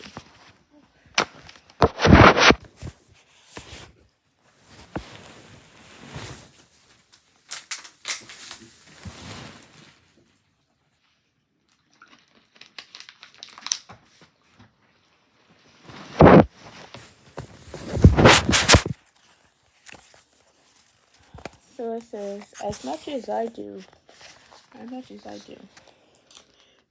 they keep getting me these Nitro League postcards because they worried at getting me these Nitro League postcards. They worried I don't know enough about the subject. And they're right. But then again, sports fans in general don't know enough about the Nitro Leaguers. My family feels very strongly that as a black sports fan, I should feel an added responsibility to know about black baseball players. If I don't learn about them, they say, then nobody will. Memories are often called upon to be the spokesperson for their race. So, for their races. The only black kid in the class is almost always asked to speak when the subject of slavery or the civil rights movement came up. The question is, does the black kid have a responsibility to know more issues related to blacks than his white classmates do? I would like to think he doesn't. If we really believe everyone should be treated equally, then my Jewish friends should be expected to know just as much about black history as I do. Of course, I should know more about the Negro Leaguer. I should about the Negro Leaguers than I do now. But so should a white baseball fan or Japanese baseball fan or a polka dot baseball fan. So I guess I don't fit in with the black people who spoke black English, dance with a lot of hip motion, and all hang hang out within all black crowd, and I don't feel any added responsibility to learn about black history or go out and associate with more black people. Neither. Nor do I fit in with blacks like conservative Supreme Court Justice Clarence Thomas. To me, it seems that they try as hard as Republicans and marry white women. I'm not like that neither. Even though I grew up playing wiffle ball with white kids instead of baseball with white kids, even though I go to school with very few blacks, and even though most of my friends are white and Asian, I can't say I feel completely at home with white people neither. Achieving racial equality is a process that still has a long way to go. Blacks were saved just 130 years ago. Until just 30 years ago, we were legally inferior to whites. Blacks may have achieved equality before the law, but it would take another few generations to achieve social equality. There is still a lot of controversy attached to interracial relationships. For example, both romantic and otherwise. Whenever I meet, not as that nice kid who is friends with my son or daughter, but rather as that nice black kid who is friends with my son or daughter, there is still a line certain people are willing to cross. So after all this analysis, I'm still confused about what it means to be black. What is race anyway? According to Webster's dictionary, race is a class or a kind of people unified by a community of interests, habits, or characteristics.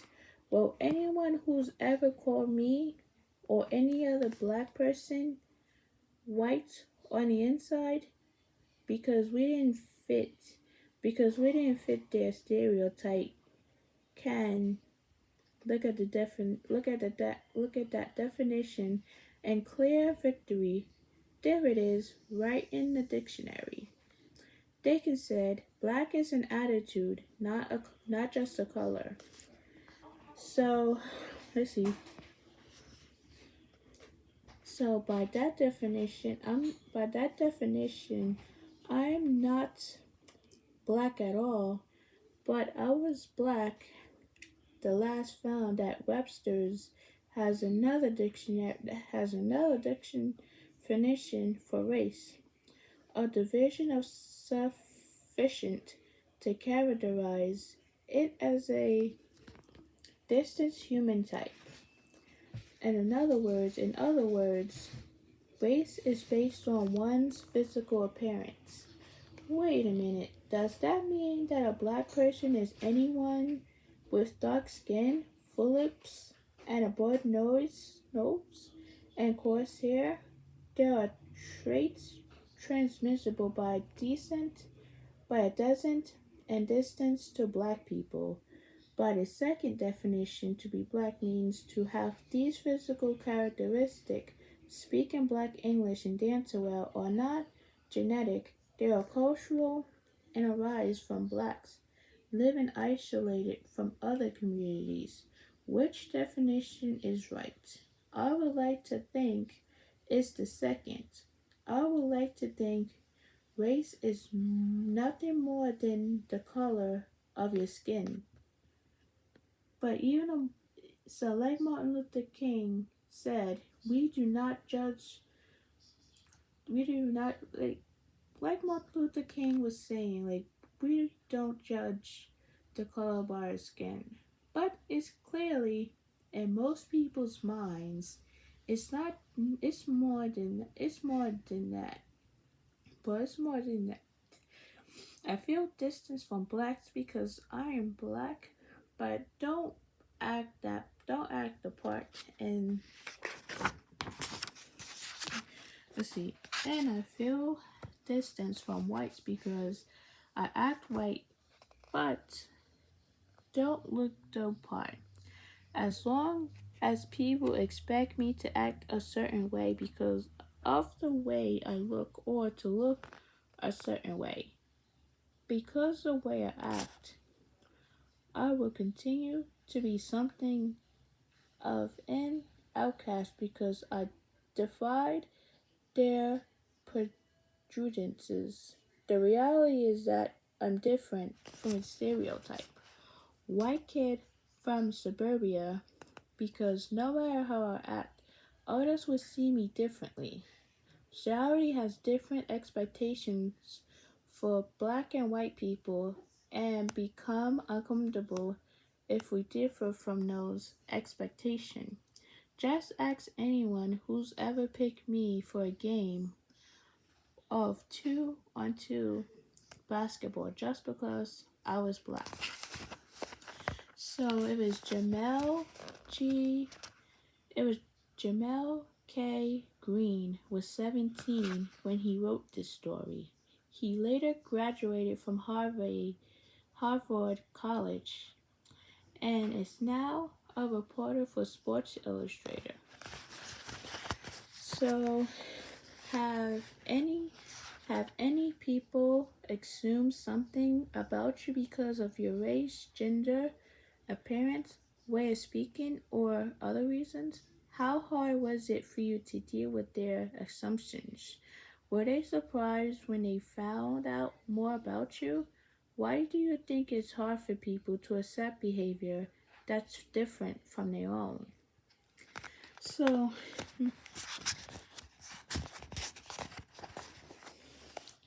if you don't know, replay back the video from the beginning and see what answer that's. So if you don't know, go back to the beginning. So has any people assumed something about you because of your race, gender, age, appearance, the way of speaking, or other reasons? How hard was it for you to deal with their assumptions? Were they surprised when they found out more about you? Why do you think it's hard for people to accept behaviors that's different from their own? So let's see.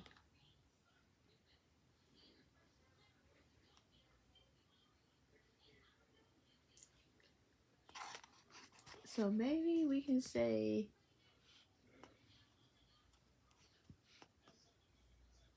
so at least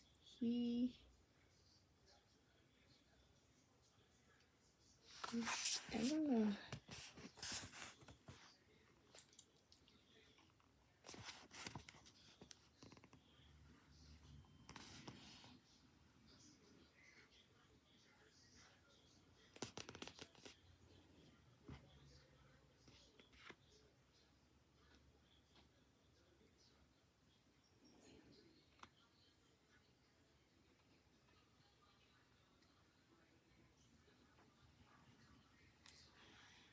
Let's see.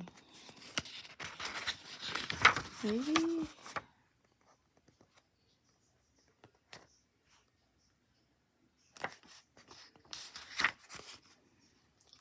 So maybe we can say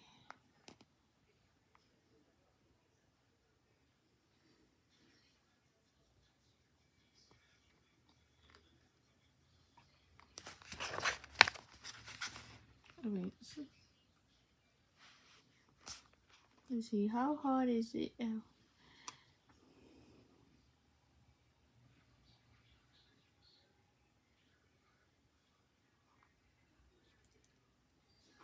Yeah, so maybe,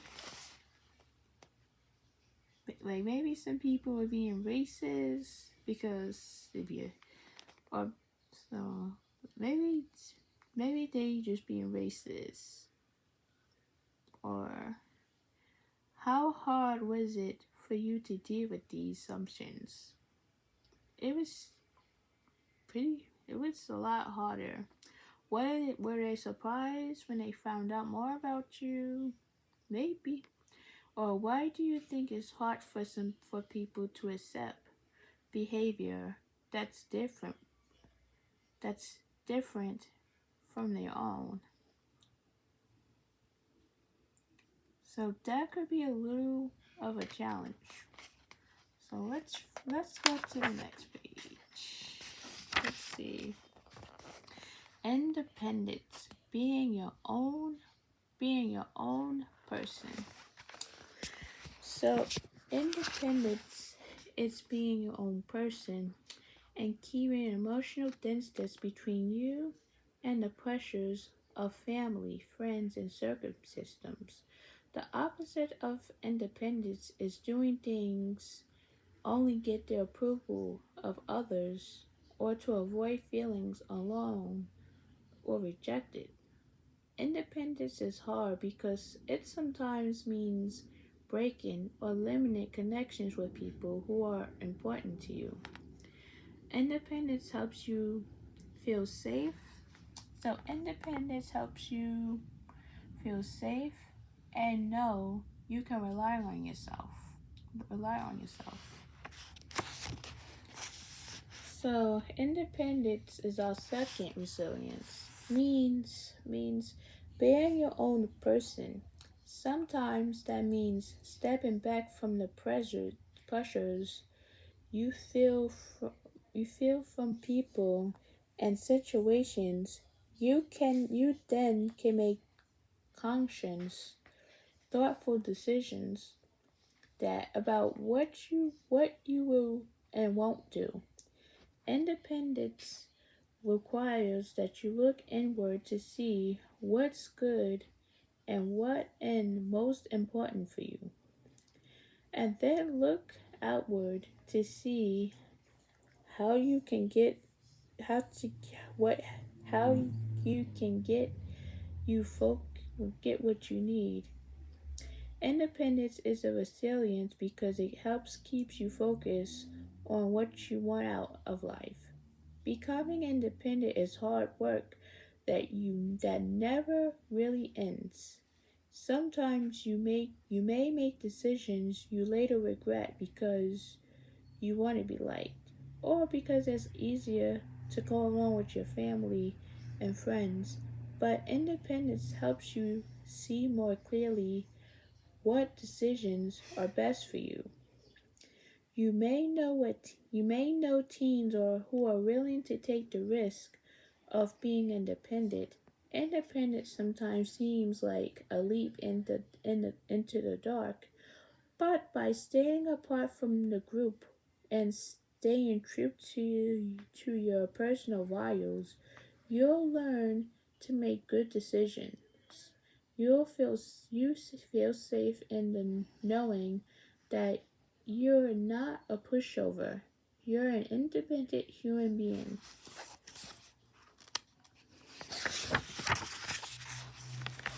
So I was a beauty school sucker. A few years ago, as I was looking through a magazine, a headline loomed in my face: be a model or just look like one. Barbara's Beauty School can show you how. I was ecstatic. How often I how often have I dreamed of having my face on a magazine cover, of being surged after the press and loved by the public. So that's a little much, but you get the idea. Anyway, I begged the parents, that's what I call them, to let me go to the Barbara's beauty school. After all, how many times had I enjoyed piano lessons in Girl Scouts? The thing they wanted me to do, the thing they wanted me to do, I had finally found something I wanted. The least they could do was finance it, right? Right. So we went for our national visit to the local office. Upon looking at me, the woman in charge predicted my success as a model.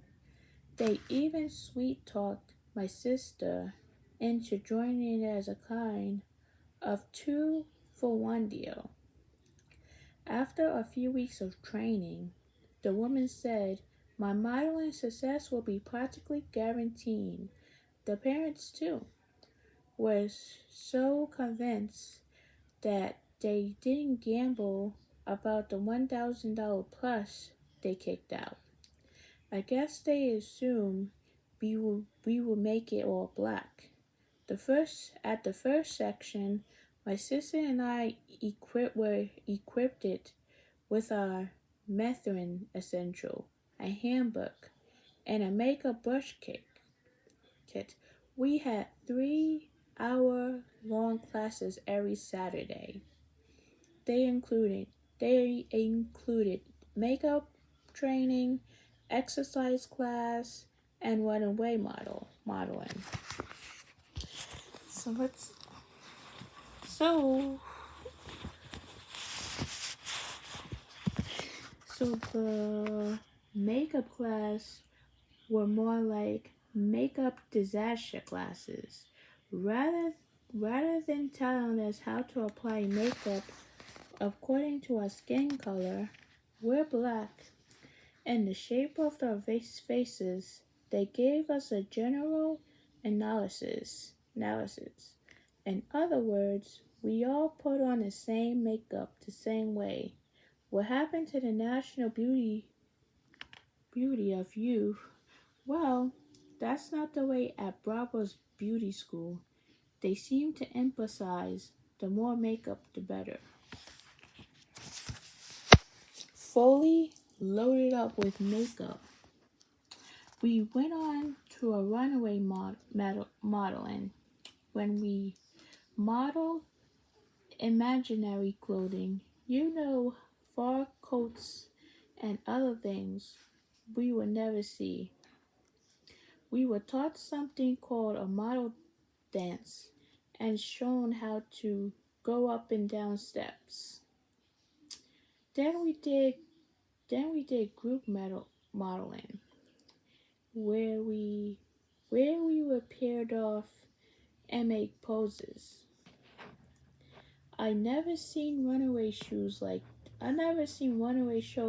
that, but I figured the teachers at Barbara's knew the deal better than I did. That was my first and constant mistake. Weeks passed and graduation approached. We grew bored with the classes, so we skipped a few, well, more than a few. When we weren't really prepared for graduation, we decided to make up classes. That was difficult because classes at Barbara's beauty school go in no specific order. For example, on a Saturday, you may take class number 4 without ever taking class number 3. My sister and I ended up taking several classes over and over again. Not fun at all. Finally, a year later, after we began, graduation was around the corner. A photographer was called in to take shots of the girls. This to be very professional. So a makeup artist and a hairstylist were called in too. Although they supposedly optional. My sis excuse me.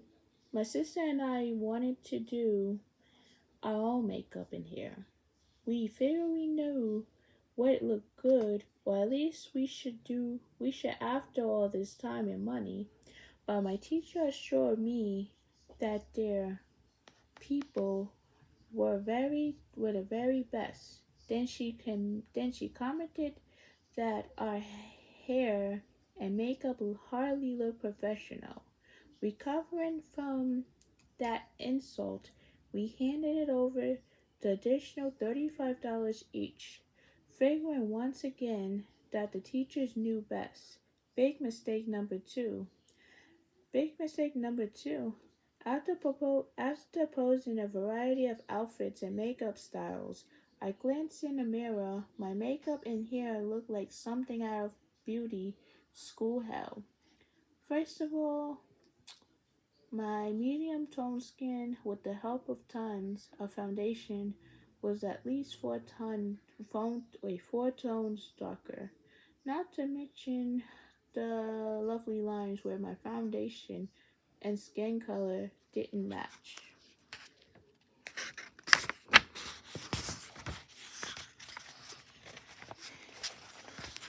Then they showed me with frosted pink blush and lipstick, complete with baby blue eyeshadow. These colors may work for Barbie, but not for me. Then my hair, let's just say that relaxed black hair should not be teased 5 feet and then sprayed with a can of hairspray. Unless you like the tingle dry split end, let's not forget flaky look that will follow in the morning. Upon viewing the stricken looks, the teacher told me that retouching and recoloring on photos is common, in my case mandatory, and that the pictures would look great. Like a fool, I believe her, adding mistake number 3. Surely you're counting along, right? A couple of weeks later, the pictures were delivered to my house. Not only did we look bad, I would describe my sister's pictures, but she promised instant death after mere mention. We felt bad. Why, you ask? We felt bad because of the screaming fit the parents drew once they saw those ugly $300 pictures. Well, we didn't go to the graduation after that little scene. In fact, we never went back. The pictures are still in the back of my sister's closet somewhere. The parents make us take them out every once in a while.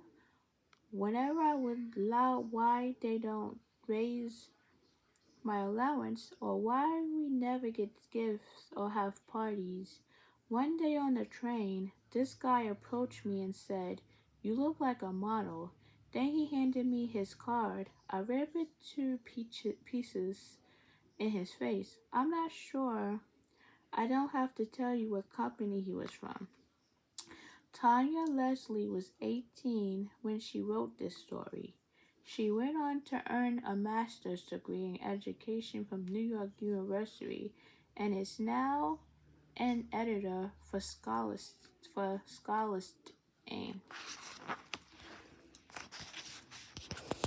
So, have you ever bought something that you thought you changed you in your image? Did it? How? Think about a time you followed a dream that seemed realistic at the time, but didn't turn out as you had hoped. How did you feel about that dream now? So let's see.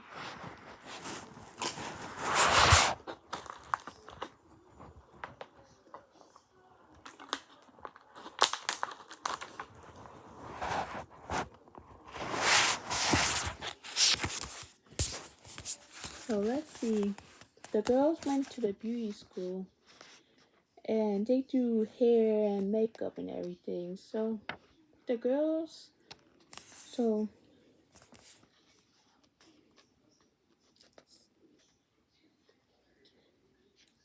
So let's see. We don't want to spend too much time on the question, so we'll come back to that. Let's go to the next page. So it says, "My weight is no burning. Oh, my weight is no burden. A lot of people in this world want something so badly they're willing to do anything to get it. That's what happened to me. My desire was able to my desire was to be as thin as the models in fashion machines. I wanted so bad I almost killed myself. I knew I wasn't the only teenage girl who felt this way.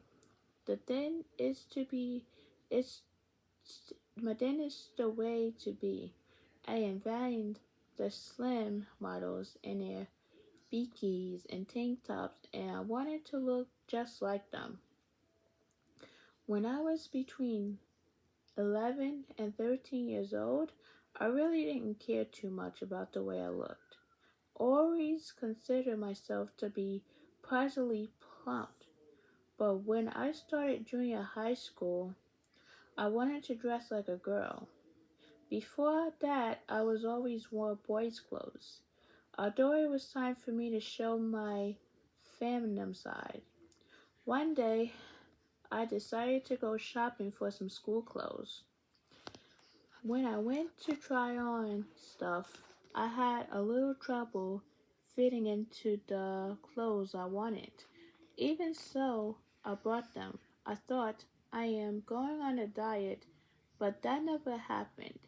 I ended up I ended up giving my sister all the clothes. Soon my weight started to bother me so much that I began to throw up my food on purpose after a meal. This went on for several weeks. I stopped because it hurt my throat. Then I began to eat very small portions of food. I felt sick some days and had a lot of headaches. I knew I had to go back to eating regularly. But after all that vomiting and eating like a 4-year-old, I began to like the way my body was improving. When I lost about 20 pounds in a few weeks, I thought to myself, hey, why not have a nice snack? That's where, that's where I was, that's where I went wrong. As soon as I started munching on junk food again, I couldn't bring myself to stop. After a while, I couldn't control the urge to have food in my mouth. Eventually, I gained back all the weight I've lost, plus a few extra pounds. So I went through a deep depression when I found out my worst dream was become a reality. I didn't want to believe my weight was back where it started. I began to think terrible thoughts about myself feeling that should not have entered my mind or anybody else's. I was feeling fat and ugly and thought I had no reason to live if I looked this way. At first, I used to just lie in bed and cry to myself to sleep. I had horrible dreams about death and how bleak the future would be if I decided to stay alive. Things just seemed so weird to me. I didn't want to do anything but stay in my room and cry. Sometimes I write poems about the way I was feeling, but that only made me more depressed. I realized I was getting worse. I knew I needed some kind of help. That's why I wrote a suicide note to my twin sister, Charlotte. Charlotte didn't believe what I wrote. She said, "You're not going to kill yourself." "Yes, I am," I responded. "No, you're not stupid. Don't call me stupid. You're just doing this for attention," Charlotte said as she walked out of the bathroom. I started to cry. The thought of my sister not wanting to comfort me, made the whole situation worse. The next day, I gathered pills from all over the house and from our foster mother's bags. I didn't know where they were for, but I knew they would damage a person's body if they were taken all together. When I had the pills, I put them all in a bottle and hid them underneath my pillow. Then I wrote goodbye letters to some of my close relatives. The following day, I gave Charlotte the letters. She went straight to our foster mothers with them. Our foster mothers came and asked me why I was thinking of doing something and so insane. So I told her my reason. My foster mother said I was not fat and that if I did succeed in killing myself, I'd be taking a lot of people with me.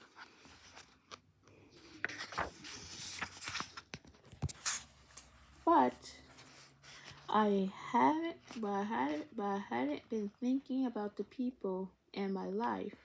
I haven't realized I would be hurting myself as much as I would hurt the people who loved me. My foster mother was very angry with me for not telling he sooner what I was feeling. He held me she held me in her arms and cried, and she told me never to think about killing myself again. She soon decided I should see a therapist. A therapist will work. Soon, soon I should see a therapist. I didn't think it was necessary until I got there. The therapist was nice. This wasn't my this wasn't my first time going to a therapist, but it was my first time I ever told anyone how I felt about my weight. I always knew I needed help. But I had no one to talk to. But I had no one to talk to about this issue. I talked to the therapist for almost 2 hours. She helped me realize that life was more than looking at a certain way. She said I was intelligent, caring, and beautiful young adult, and that I should not let my weight to be burden. She also gave me a diet plan she had gotten from her doctor when she had to lose some weight. She said the diet worked for her.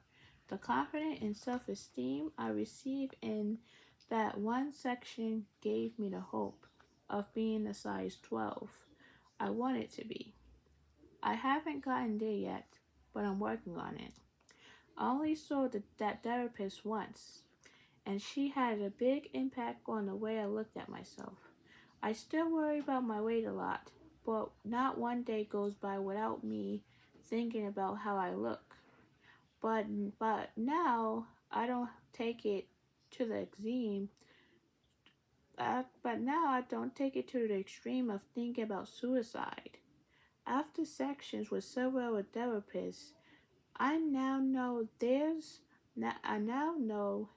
more to life than being slim like a model in a magazine.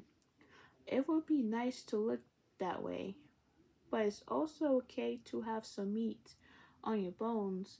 I realize I have a life to live, not just a body to get thin. I'm smart.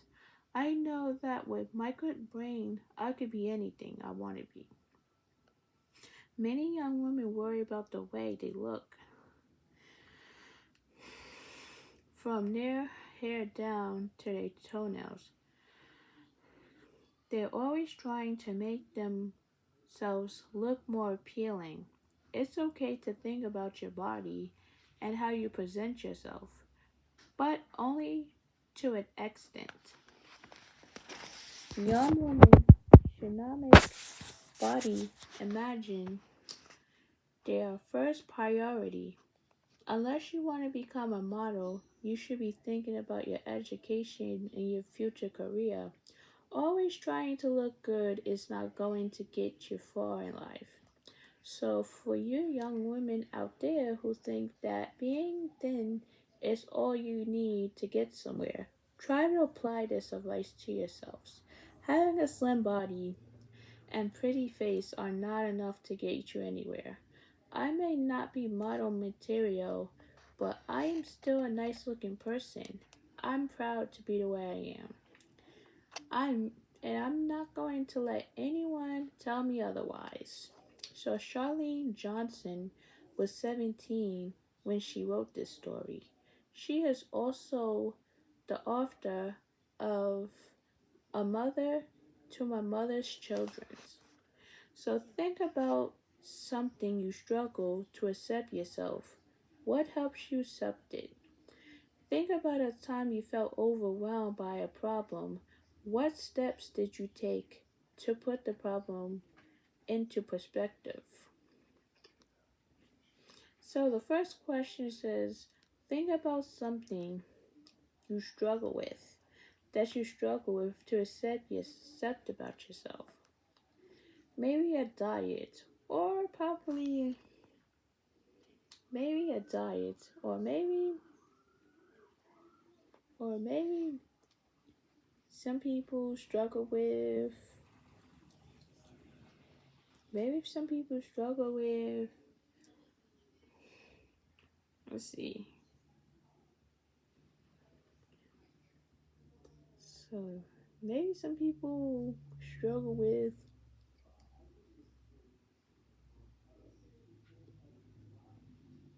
let's say, diet. Um, or think about a time you felt overwhelmed about a problem, and what steps did you take to put the problem into perspective? So,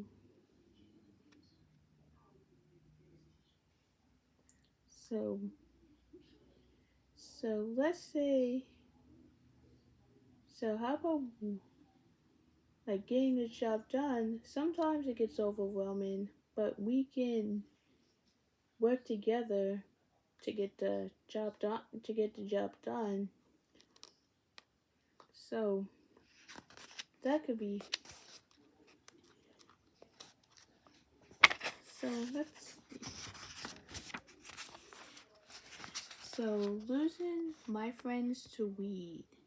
I had a lot of friends I grew up with. Growing up together made us very close until my friends got too close to weed. Before that happened, we were always together. We go to movies, parties, the park. If we didn't have anywhere to go, we stay at one of our house and play video games. Even though we were close friends, we still had our little arguments. When we argue, Dave would get in the middle of it. Well, Dave would get in the middle and try to stop it. He was almost like the official peacemaker of the group. Dave also had the best sense of humor. He was always telling jokes. That was one of the best things about hanging with my friends. You always got a good laugh. One day, when we were about 14, my friends made plans to put money in to buy some weed. I didn't want to put any money in because I don't want to have anything to do with the weed weed.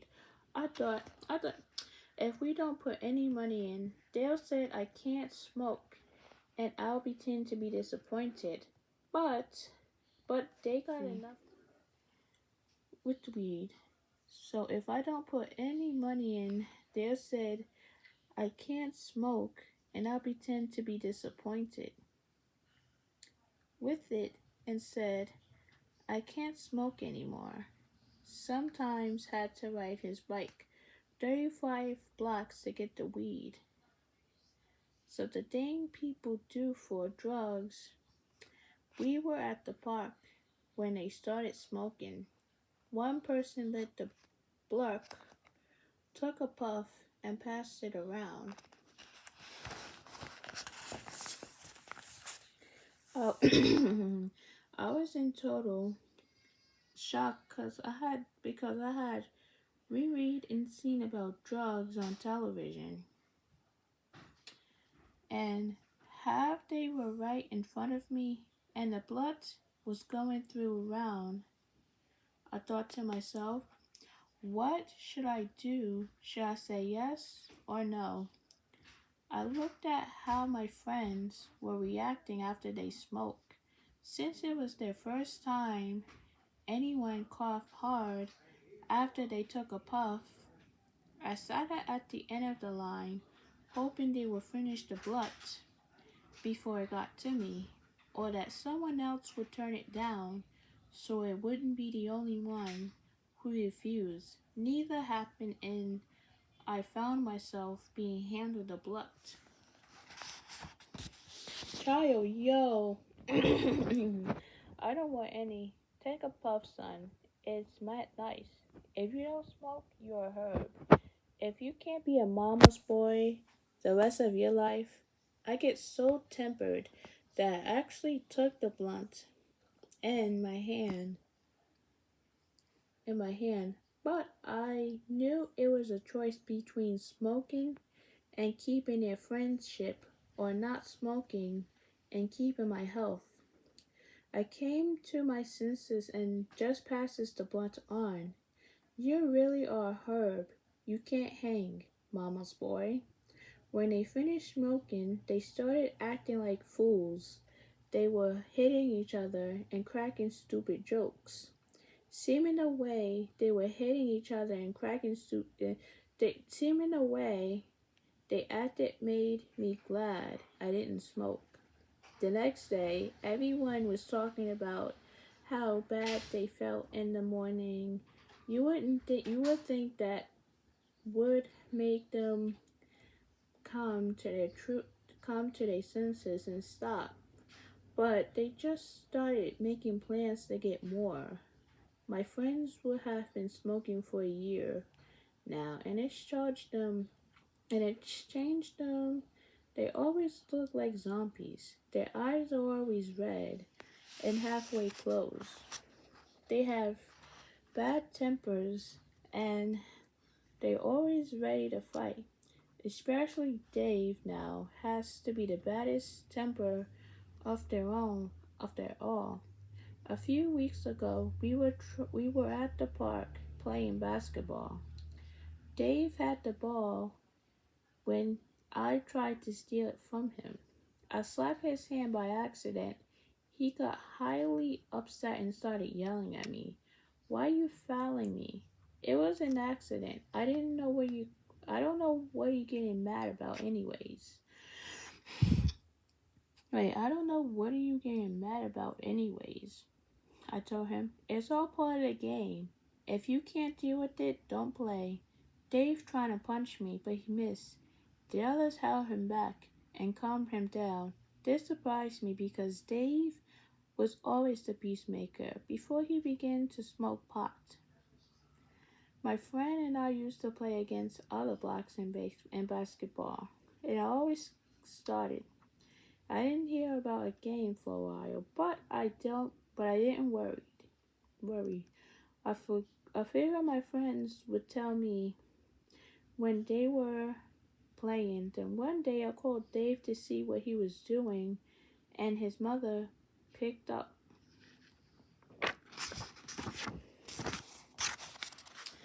Hello, this is Jamel. Is Dave there?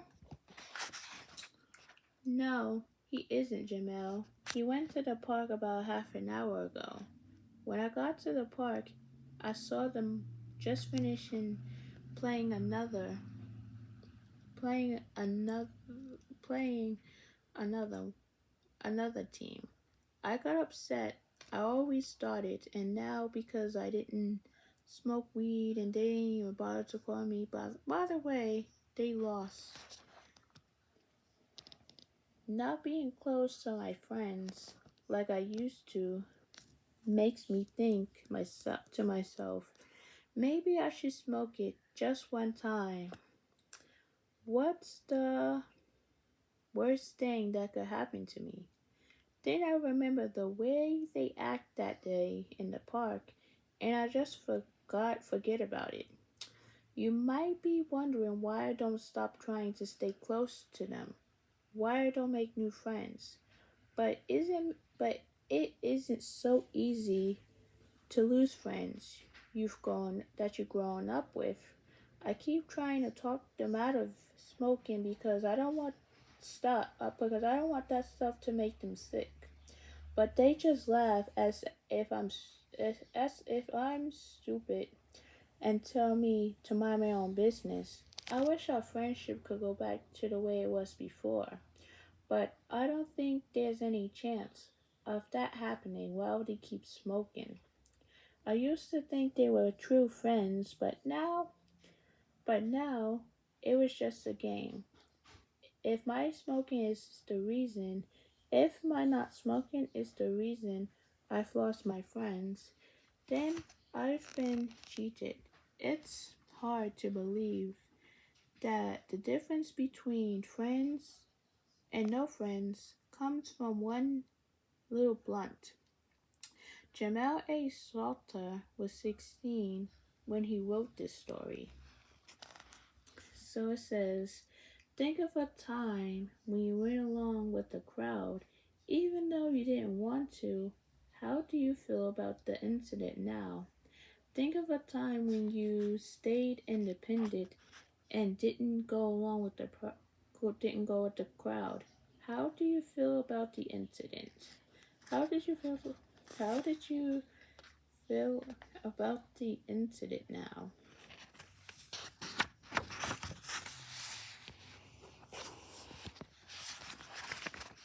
So it says, out without a doubt. Whew. Let's see how many pages is left.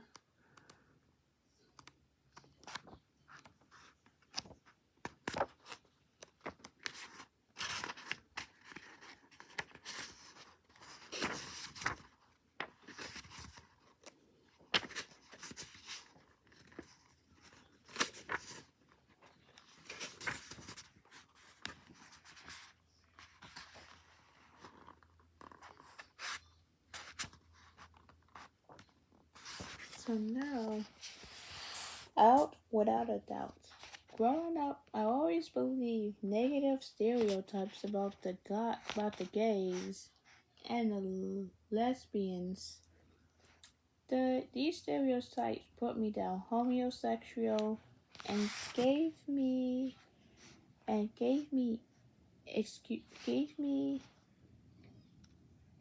excuses.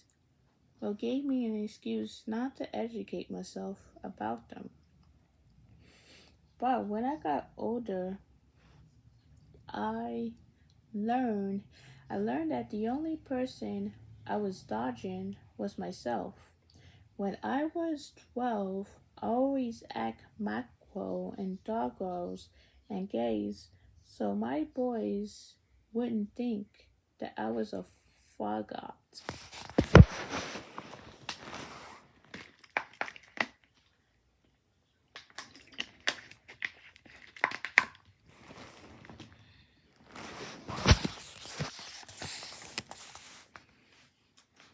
Fagot. We've never exchanged anything more than a handshake. I thought if two guys exchanged something more than that, something was wrong. I'm extremely afraid of gay people. I believe all the lies I heard, such as that gays are not real men, are not real men. They're sex midnaxes in person. We make fun of him by walking for men. But when I was 13, my feelings about sex began to change.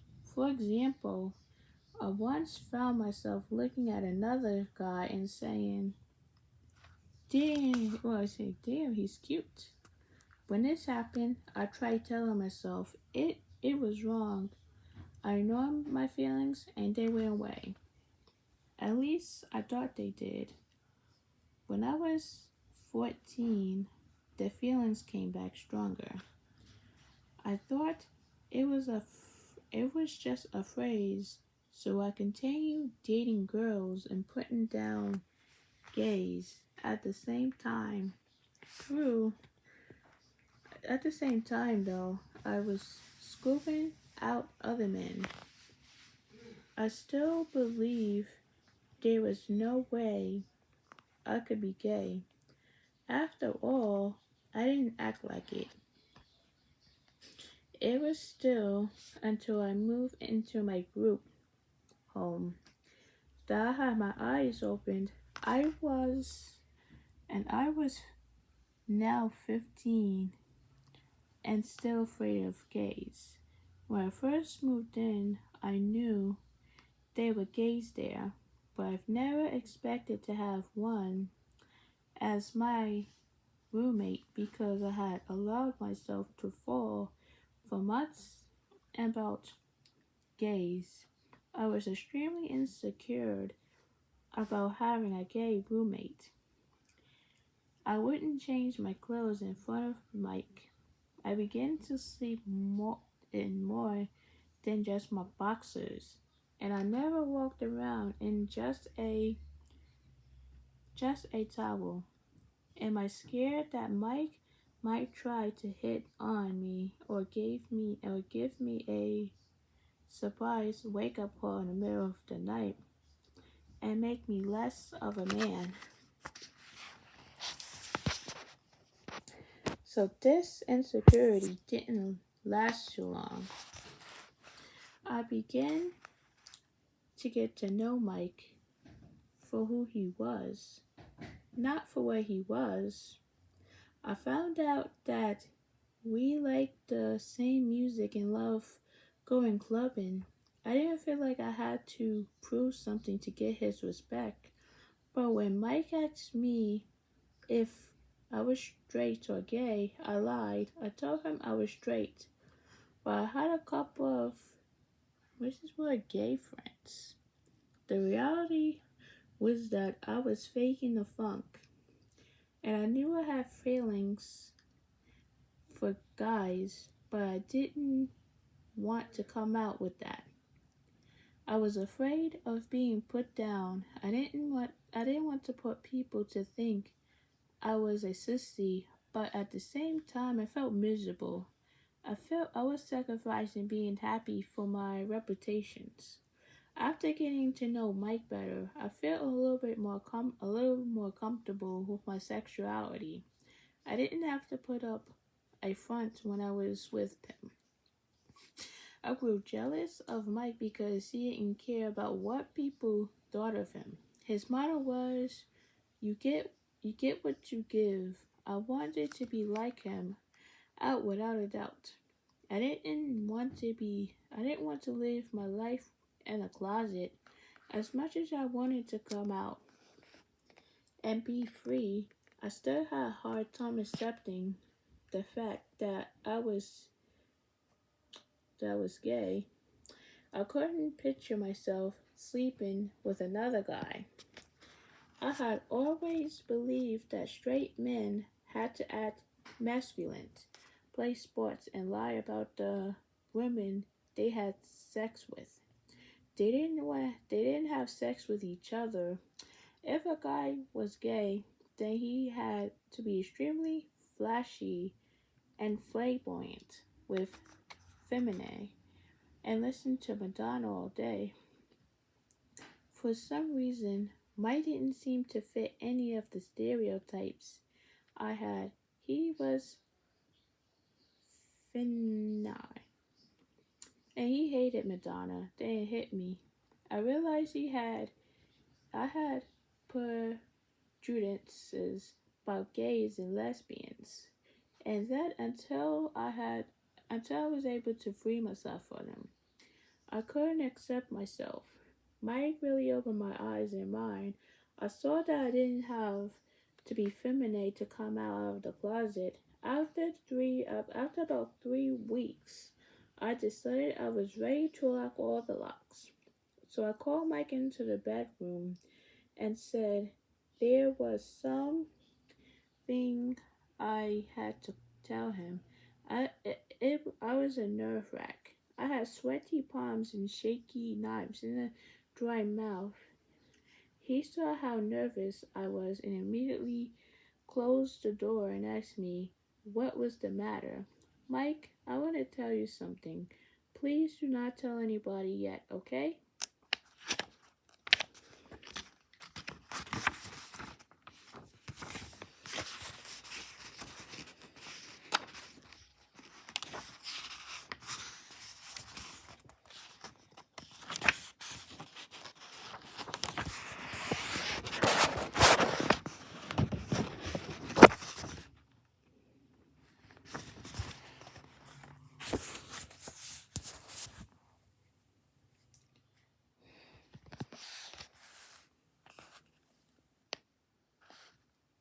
Let's see. Okay, he replied with a concerned expression. I'm well. There's a chance that. What is it? He asked, getting more and more obnoxious. Well, I could be, you know. No, what? He asked. I might be. Look at me with this. I know you're. I don't want to say the word. Look and ask me to finish. I'm a. I swear the minute I said that, I felt so relieved. I felt so relieved. I finally felt I breathe a little bit easier now that I gotten this off my chest. Gotten this off my chest. First, Mike laughed. Then he looked at me. Oh, I know that, Mike said, with his usual I know everything tone of voice. I wish I was just wanted. I was waiting to see what you getting when you were going to come out. I looked at him and said, then how you come and you never told me? His response was, I don't know. Mike was the first person I told I was he promised not to tell anybody else. I didn't tell anyone else either for a couple of days. I was still trying to accept who I was. Just thinking about having a boyfriend or lover made me shake my head in disbelief. I was going to go against everything I thought I believed in. About a week later, I came out to the other gay residents, and I always receive replies like, "It's almost time, and you need to get a man," because my friends were supporting me. I guess I decided to take my chance and tell a straight female friend. You what? Mary asking the police. I'm gay. I repeated. Boy, you need to stop playing. I ain't playing. I'm dead up, I replied. She looked at me and said, you ain't one of them 'cause you don't act like it. Act like what? I asked. By this time, she was really making me mad. No, she said, putting her hand on her hip. Fern. Fem. Just because I'm gay doesn't mean I got to act firm, femme. I said, well, in my book, you do. 'Cause guys like you aren't gay. I looked at her and walked away. When I thought about it later that night, I kept asking myself, why should I have to be femme just because I'm gay? I finally made up my mind that I was going to be mean regardless of what anybody said. No one could tell me how to act. I began hanging out with my friends more often. We went to clubs, the village of lots of house parties. I met kids my while others were straight up bottlenecks. both next. Either way, I grew up really confident about myself. So, so just to let you guys know, I'm not gonna use the word, not gonna use the word gay in the story because it's not a good word to use, to be honest. So when I came out to the staff, that's what I forgot to tell you at the beginning. When I came out to the staff in a group home, they couldn't they couldn't they couldn't use the stuff as, boy, I hope there's some man laugh out there for my daughter. It seemed like the more I told people, the more I wanted to come out. Eventually, I made sure the whole world knew. I didn't want to live my life in a closet. I had pride in who I was. The only person who didn't know was my mother. My mother and I always had a bad relationship. I ran away from home when I was 13, and when I was growing up, she always spoke against. She used to say they needed mental help because it was more to be, and it was just a phrase. Believe me, it was. I was not running to tell her anytime soon that I was. When I was 17, I ran away from the group home and moved in with an older friend of mine. My friend was also my agency called my mother to let her know that I had left care to live on my own. That gave her her telephone number, and one morning she called me. Hello? I said to shake the efforts of deep sleep from my head. Craig, this is your mother. She screamed at me.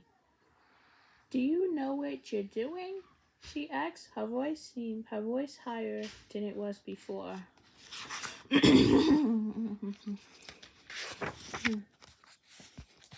Listen, Mom. This is my life. I'm tired of being in a group home. I screamed back at her, shocked that I actually yelled back for once. Wait, who are you living with? Who are you living with? She asked. I can tell she was taken aback by my tone of independence. A friend, Mom, I replied, trying to figure out where she was going with her question. I don't know about you, but I found it pretty strange that you live in. I don't know about you, but I found it pretty strange that you're living with another man. She screamed at me. Mom, what do you want? She, I replied. Is he doing anything to you? She asked. By the time I was really upset with her. No, he's not doing anything to me. I said. Then why are you living with him? Are you a homosexual? I paused for a minute, debating whether or not I should tell her that I was mad scared. So, but, but her mother found out that she was living with another man. That's way off. That I felt this would prove to her that I was my own person. I knew this. I knew there was only so much thinking I could do to let my mouth make the decision. Yes, I'm a homosexual, I said, emphasizing the words. Then my mom tried to tell me I needed help. I, of course, pointed out that homosexuality was not a mental disorder. Then she tried telling me how society was accepting. I told her I didn't care what society accepted. After that she tried dissing me by telling me I wasn't a real man. I told her straight up, Mom, the last time I checked below my body bottom, everything was still intact. Who I decide to sleep with is my business, not yours. As long as I'm not sleeping with anybody you know, that part of my life has nothing to do with you. She hung up on me. Although my mother didn't accept the fact that I still I still felt relief. I told her I had no more secrets from her. She knew who I really was. I I wasn't bothered by her negative attitude towards. Oh, thanks. You're welcome. I heard you like clearing your throat. You've been reading for quite some time. Yep. Towards gays. We didn't have a relationship before I came out, so it really didn't matter if we still didn't have one after I came out. It took 3 months for my mother to speak to me again, although we still didn't have a close relationship. She has come to accept me. She told me she's extremely old-fashioned, but that she knows times have changed. She's also told me that since there's nothing she can do to change my sexuality, she has no choice but to accept it. We had that talk 8 months ago. Now she's have taken the easy way out. Don't ask, don't tell. Whenever I do talk to her, nowadays, she doesn't ask, say, or even suggest anything about being gay. It bothers me, but I also understand that in her own way, she has accepted for me for who I am. Of all the things I've learned, the most important is that I cannot allow stereotypes or, or prejudices to become between me and the rest of the world. I've learned the hard way that I should never judge a book by its cover. Ever since I've come out, I try to get to know people for who they are, not what they are. I'm not scared anyone to tell people. I'm in fact that enjoy telling them I don't fit the stereotypes people about having gangs, and that really makes them stop and think twice. I never know what I might bump into someone who could be going through what I went through. The least I can do for them is to be out of the closet.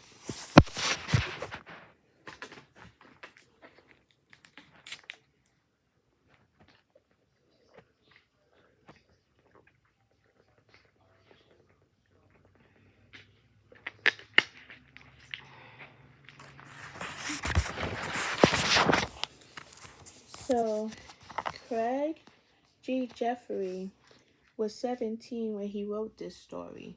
He graduated with honors from his high school, now works for the Stonewall Foundation, and received a college scholarship. He left foster care to live independently after 7 years in the system. Craig is also the author of My Struggle with Weed, page 93.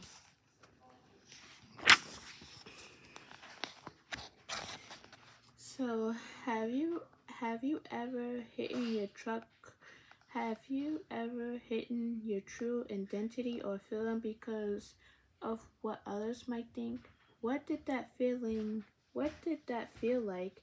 Did you totally reveal who you really are? If so, what happened? Are there things about yourself that you wish you can tell your sympathetic friend? What are they? So I'm black, he's Puerto Rican, so what? It's funny how I met my boyfriend. I was walking down the street with my best friend and my sister when this guy rode by us on a bike. I noticed him right away. He had caramel color complexion and very pretty eyes. He looked kind of like my father. I tapped my friend and told her I thought he was cute, so she turned around and called him, hey, you, on a bike. He turned around. Yeah, you come here. My friend wants to talk to you. I was very embarrassed. I couldn't believe she actually done that, but it worked. The sky started to come back towards us. I thought he was like I thought he was light skinned black, but I saw he as he came closer that it was Latino. I thought to myself, it must be really dark out here for me not to have noticed before that he's Puerto Rican. But since he was cute, I didn't really care. I was nervous. I didn't even ask him his name. All I could say to him was hi. So he took over the conversation. He asked me my name and how old I was.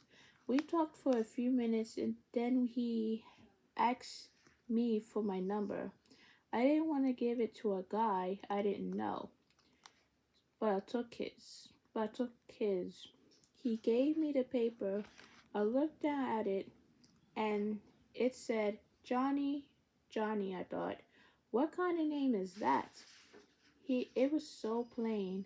I'm so very unusual in different names. Besides, I thought he would have a Hispanic name. He told me to call him the next day at 3. As I walked away from him, I had a huge grin on my face. When I finally caught up to my sister and my friend, they started laughing at me, but I didn't mind, so I called Johnny the next day around 3. Like he said, the phone rang and then a recording came on. I was mad. How could I. Let's see. How could he tell me. Wait. How could he tell me to call and then not to be there? I called him back about 20 minutes later. This time he answered. We talked we talked for 2 hours about everything. He told me about himself and the things he liked to do. He told me that he was a DJ and almost wrote songs. He also told me about his background. His father is half Chinese and half Puerto Rican. After 2 day after 3 days of conserving on the phone, we finally decided to see each other again. When he came to meet me, he was on his bike. I learned later that he is attracted to that bike. He won't go anywhere without it. We had a nice time, even though we only went to his house. He made me a tape of all his favorite songs. We spoke to each other every day after that. After 3 or 4 weeks, he asked me, after 3 or 4 weeks, he asked me to go out with him. I said yes. I said yes before he could finish his sentence. I didn't know what I was getting myself into, him being Puerto Rican and me being black. I never had a serious interradical relationship before and it caught me by surprise. I thought about the issues of dating someone of another race, but could never imagine doing it. Doing it. It was also I was also very into black pride. I thought any black man who considered another woman more beautiful than a black woman was crazy. And I strongly believe that a black woman who dated a man of another race was ignoring how hard black men had to work to get where they were. For black women to give up on black men would be totally wrong, I thought. But when I met Johnny, my attitude started to change. I had pride in my race, but I came to realize that if a black woman dates a man of another race, it doesn't mean that she's given up on black men. I think that black women are more beautiful than women of any other race is just getting overboard.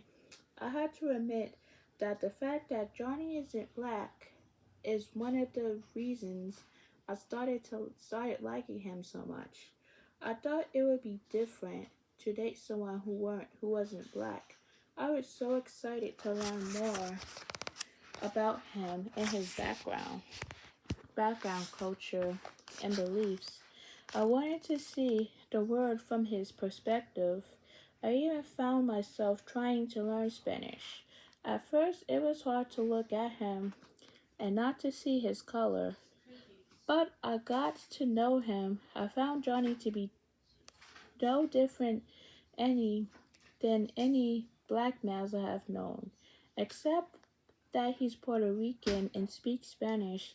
Not everyone saw it that way. In fact, my brother and sister and some of my friends gave him a hard time for going out with Johnny. Whatever I called him, my brother was saying things like, why are you on the phone with that guy? My sister was even worse. She's what you would call him a big got. She feels there's no need for anyone in her family to be dating someone who isn't black. My best friend once asked my sister, "What would you do if I married a white man?" My sister's exact words were, "Don't bring him to my house." She told me she doesn't like Johnny, and I know it was because he's not black. I have to admit that when Johnny and I first started going out, it was hard for me to get past my own stereotypes about Puerto Ricans. I thought they had no color coordination. My sister always says they were the ones who came outside with mismatched colors and no socks. That's all they like to eat were rice and beans, and that they were always copyright black fashions and music. Before meeting Johnny, I often found myself having a conversation that were critical of Latinos. I remember one time when my sister and I saw a Puerto Rican couple fighting on the street. The guy was hitting the girl, and I said to my sister that if the girl has been black, she would have fought back. My sister agreed with me. I thought that Puerto Rican girls were brought up to think it was okay to take beatings from their husbands and boyfriends. I never considered that the girl was just scared of her boyfriend and why she let him hit her. Oh, geez, this is a long one. Holy mackerel. So now, when I heard Rachel's slurs against Puerto Ricans, I'm offended by them. I've learned they're not black, they're not true. It hurts me when people diss Puerto Ricans because they talking about my boyfriend. So whenever my friends and my family do it, it makes me feel bad because they don't see that they're talking about someone I care a lot about. The other day, I snapped at my sister for saying something stupid about Puerto Ricans. I don't remember what she said, but I know it made me mad. Johnny's family had never said anything against me or relationships as far as I know. Some of his friends told me they thought I was pretty and asked if I had any friends for them. He does have one friend who doesn't like Marinos, a Spanish name for a dark-skinned girl. But I've never met this guy, and he hasn't done anything to come between us. I have learned to get past the stupid comments of families and friends, but outsiders still get to me. People are so ignorant. For instance, when Johnny and I went for a walk downtown recently, people would not stop giving us dirty looks. just about anywhere. We walk, people stare. We don't know if Johnny noticed it, but but I don't, but, but I do. It gets annoying after a while. We also see people on talk shows all the time discussing how hierarchical relationships are wrong and leading culturally illegitimate children, meaning children who don't belong to any race. Those are the kinds of things that get to me. Johnny and I been going out for several months now and we are getting along fine. Considering the racial difference, I feel he respects me more than any other guy I've dated. This doesn't have anything to do with the fact that he's not black. It's just the type of person he is. Most of the guys I dated in the past were only interested in me for one thing. They didn't care about making a commitment or being sensitive to my feelings. But Johnny has shown commitment. I've never caught him cheating on me, and he never likes for me to be upset at anything or anyone. Of course, our relationship isn't perfect. There are a lot of things we can't agree on, and we agree about them. For one thing, I can't see why we won't get a job. He wants to stay in music. He wants to stay in the music business and that working on it thinks that working on it getting a record deal is enough for now.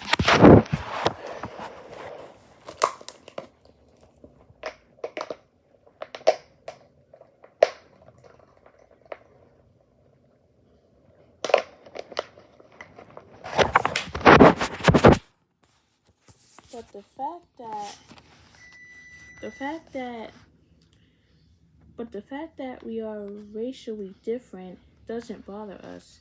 Like they say, love is blind. It doesn't see color. If you ask me, being of different races hasn't made our life together more difficult, but more interested. For example, it's fun for me try and figure out what in the world his mother is saying when she talks to Johnny in Spanish. I even speak a little Spanish myself now. So the hard part is dealing with another person's attitudes. Irradical dating is still hard for a lot of folks to accept. But if two people are in love or like each other a lot, then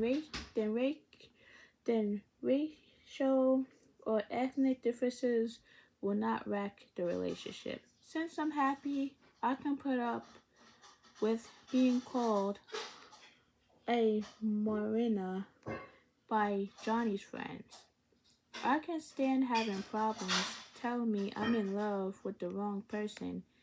Antigua Estede was 16 when she wrote this story. Have you ever been accused of going against your racial, ethnic, or social group? If so, what was your experience like? Think of a person or a situation that caused you to change to a strong belief. Did the experience lead you to a question of another belief you had? If so, how? How? If so, how? So, so this. So let's see.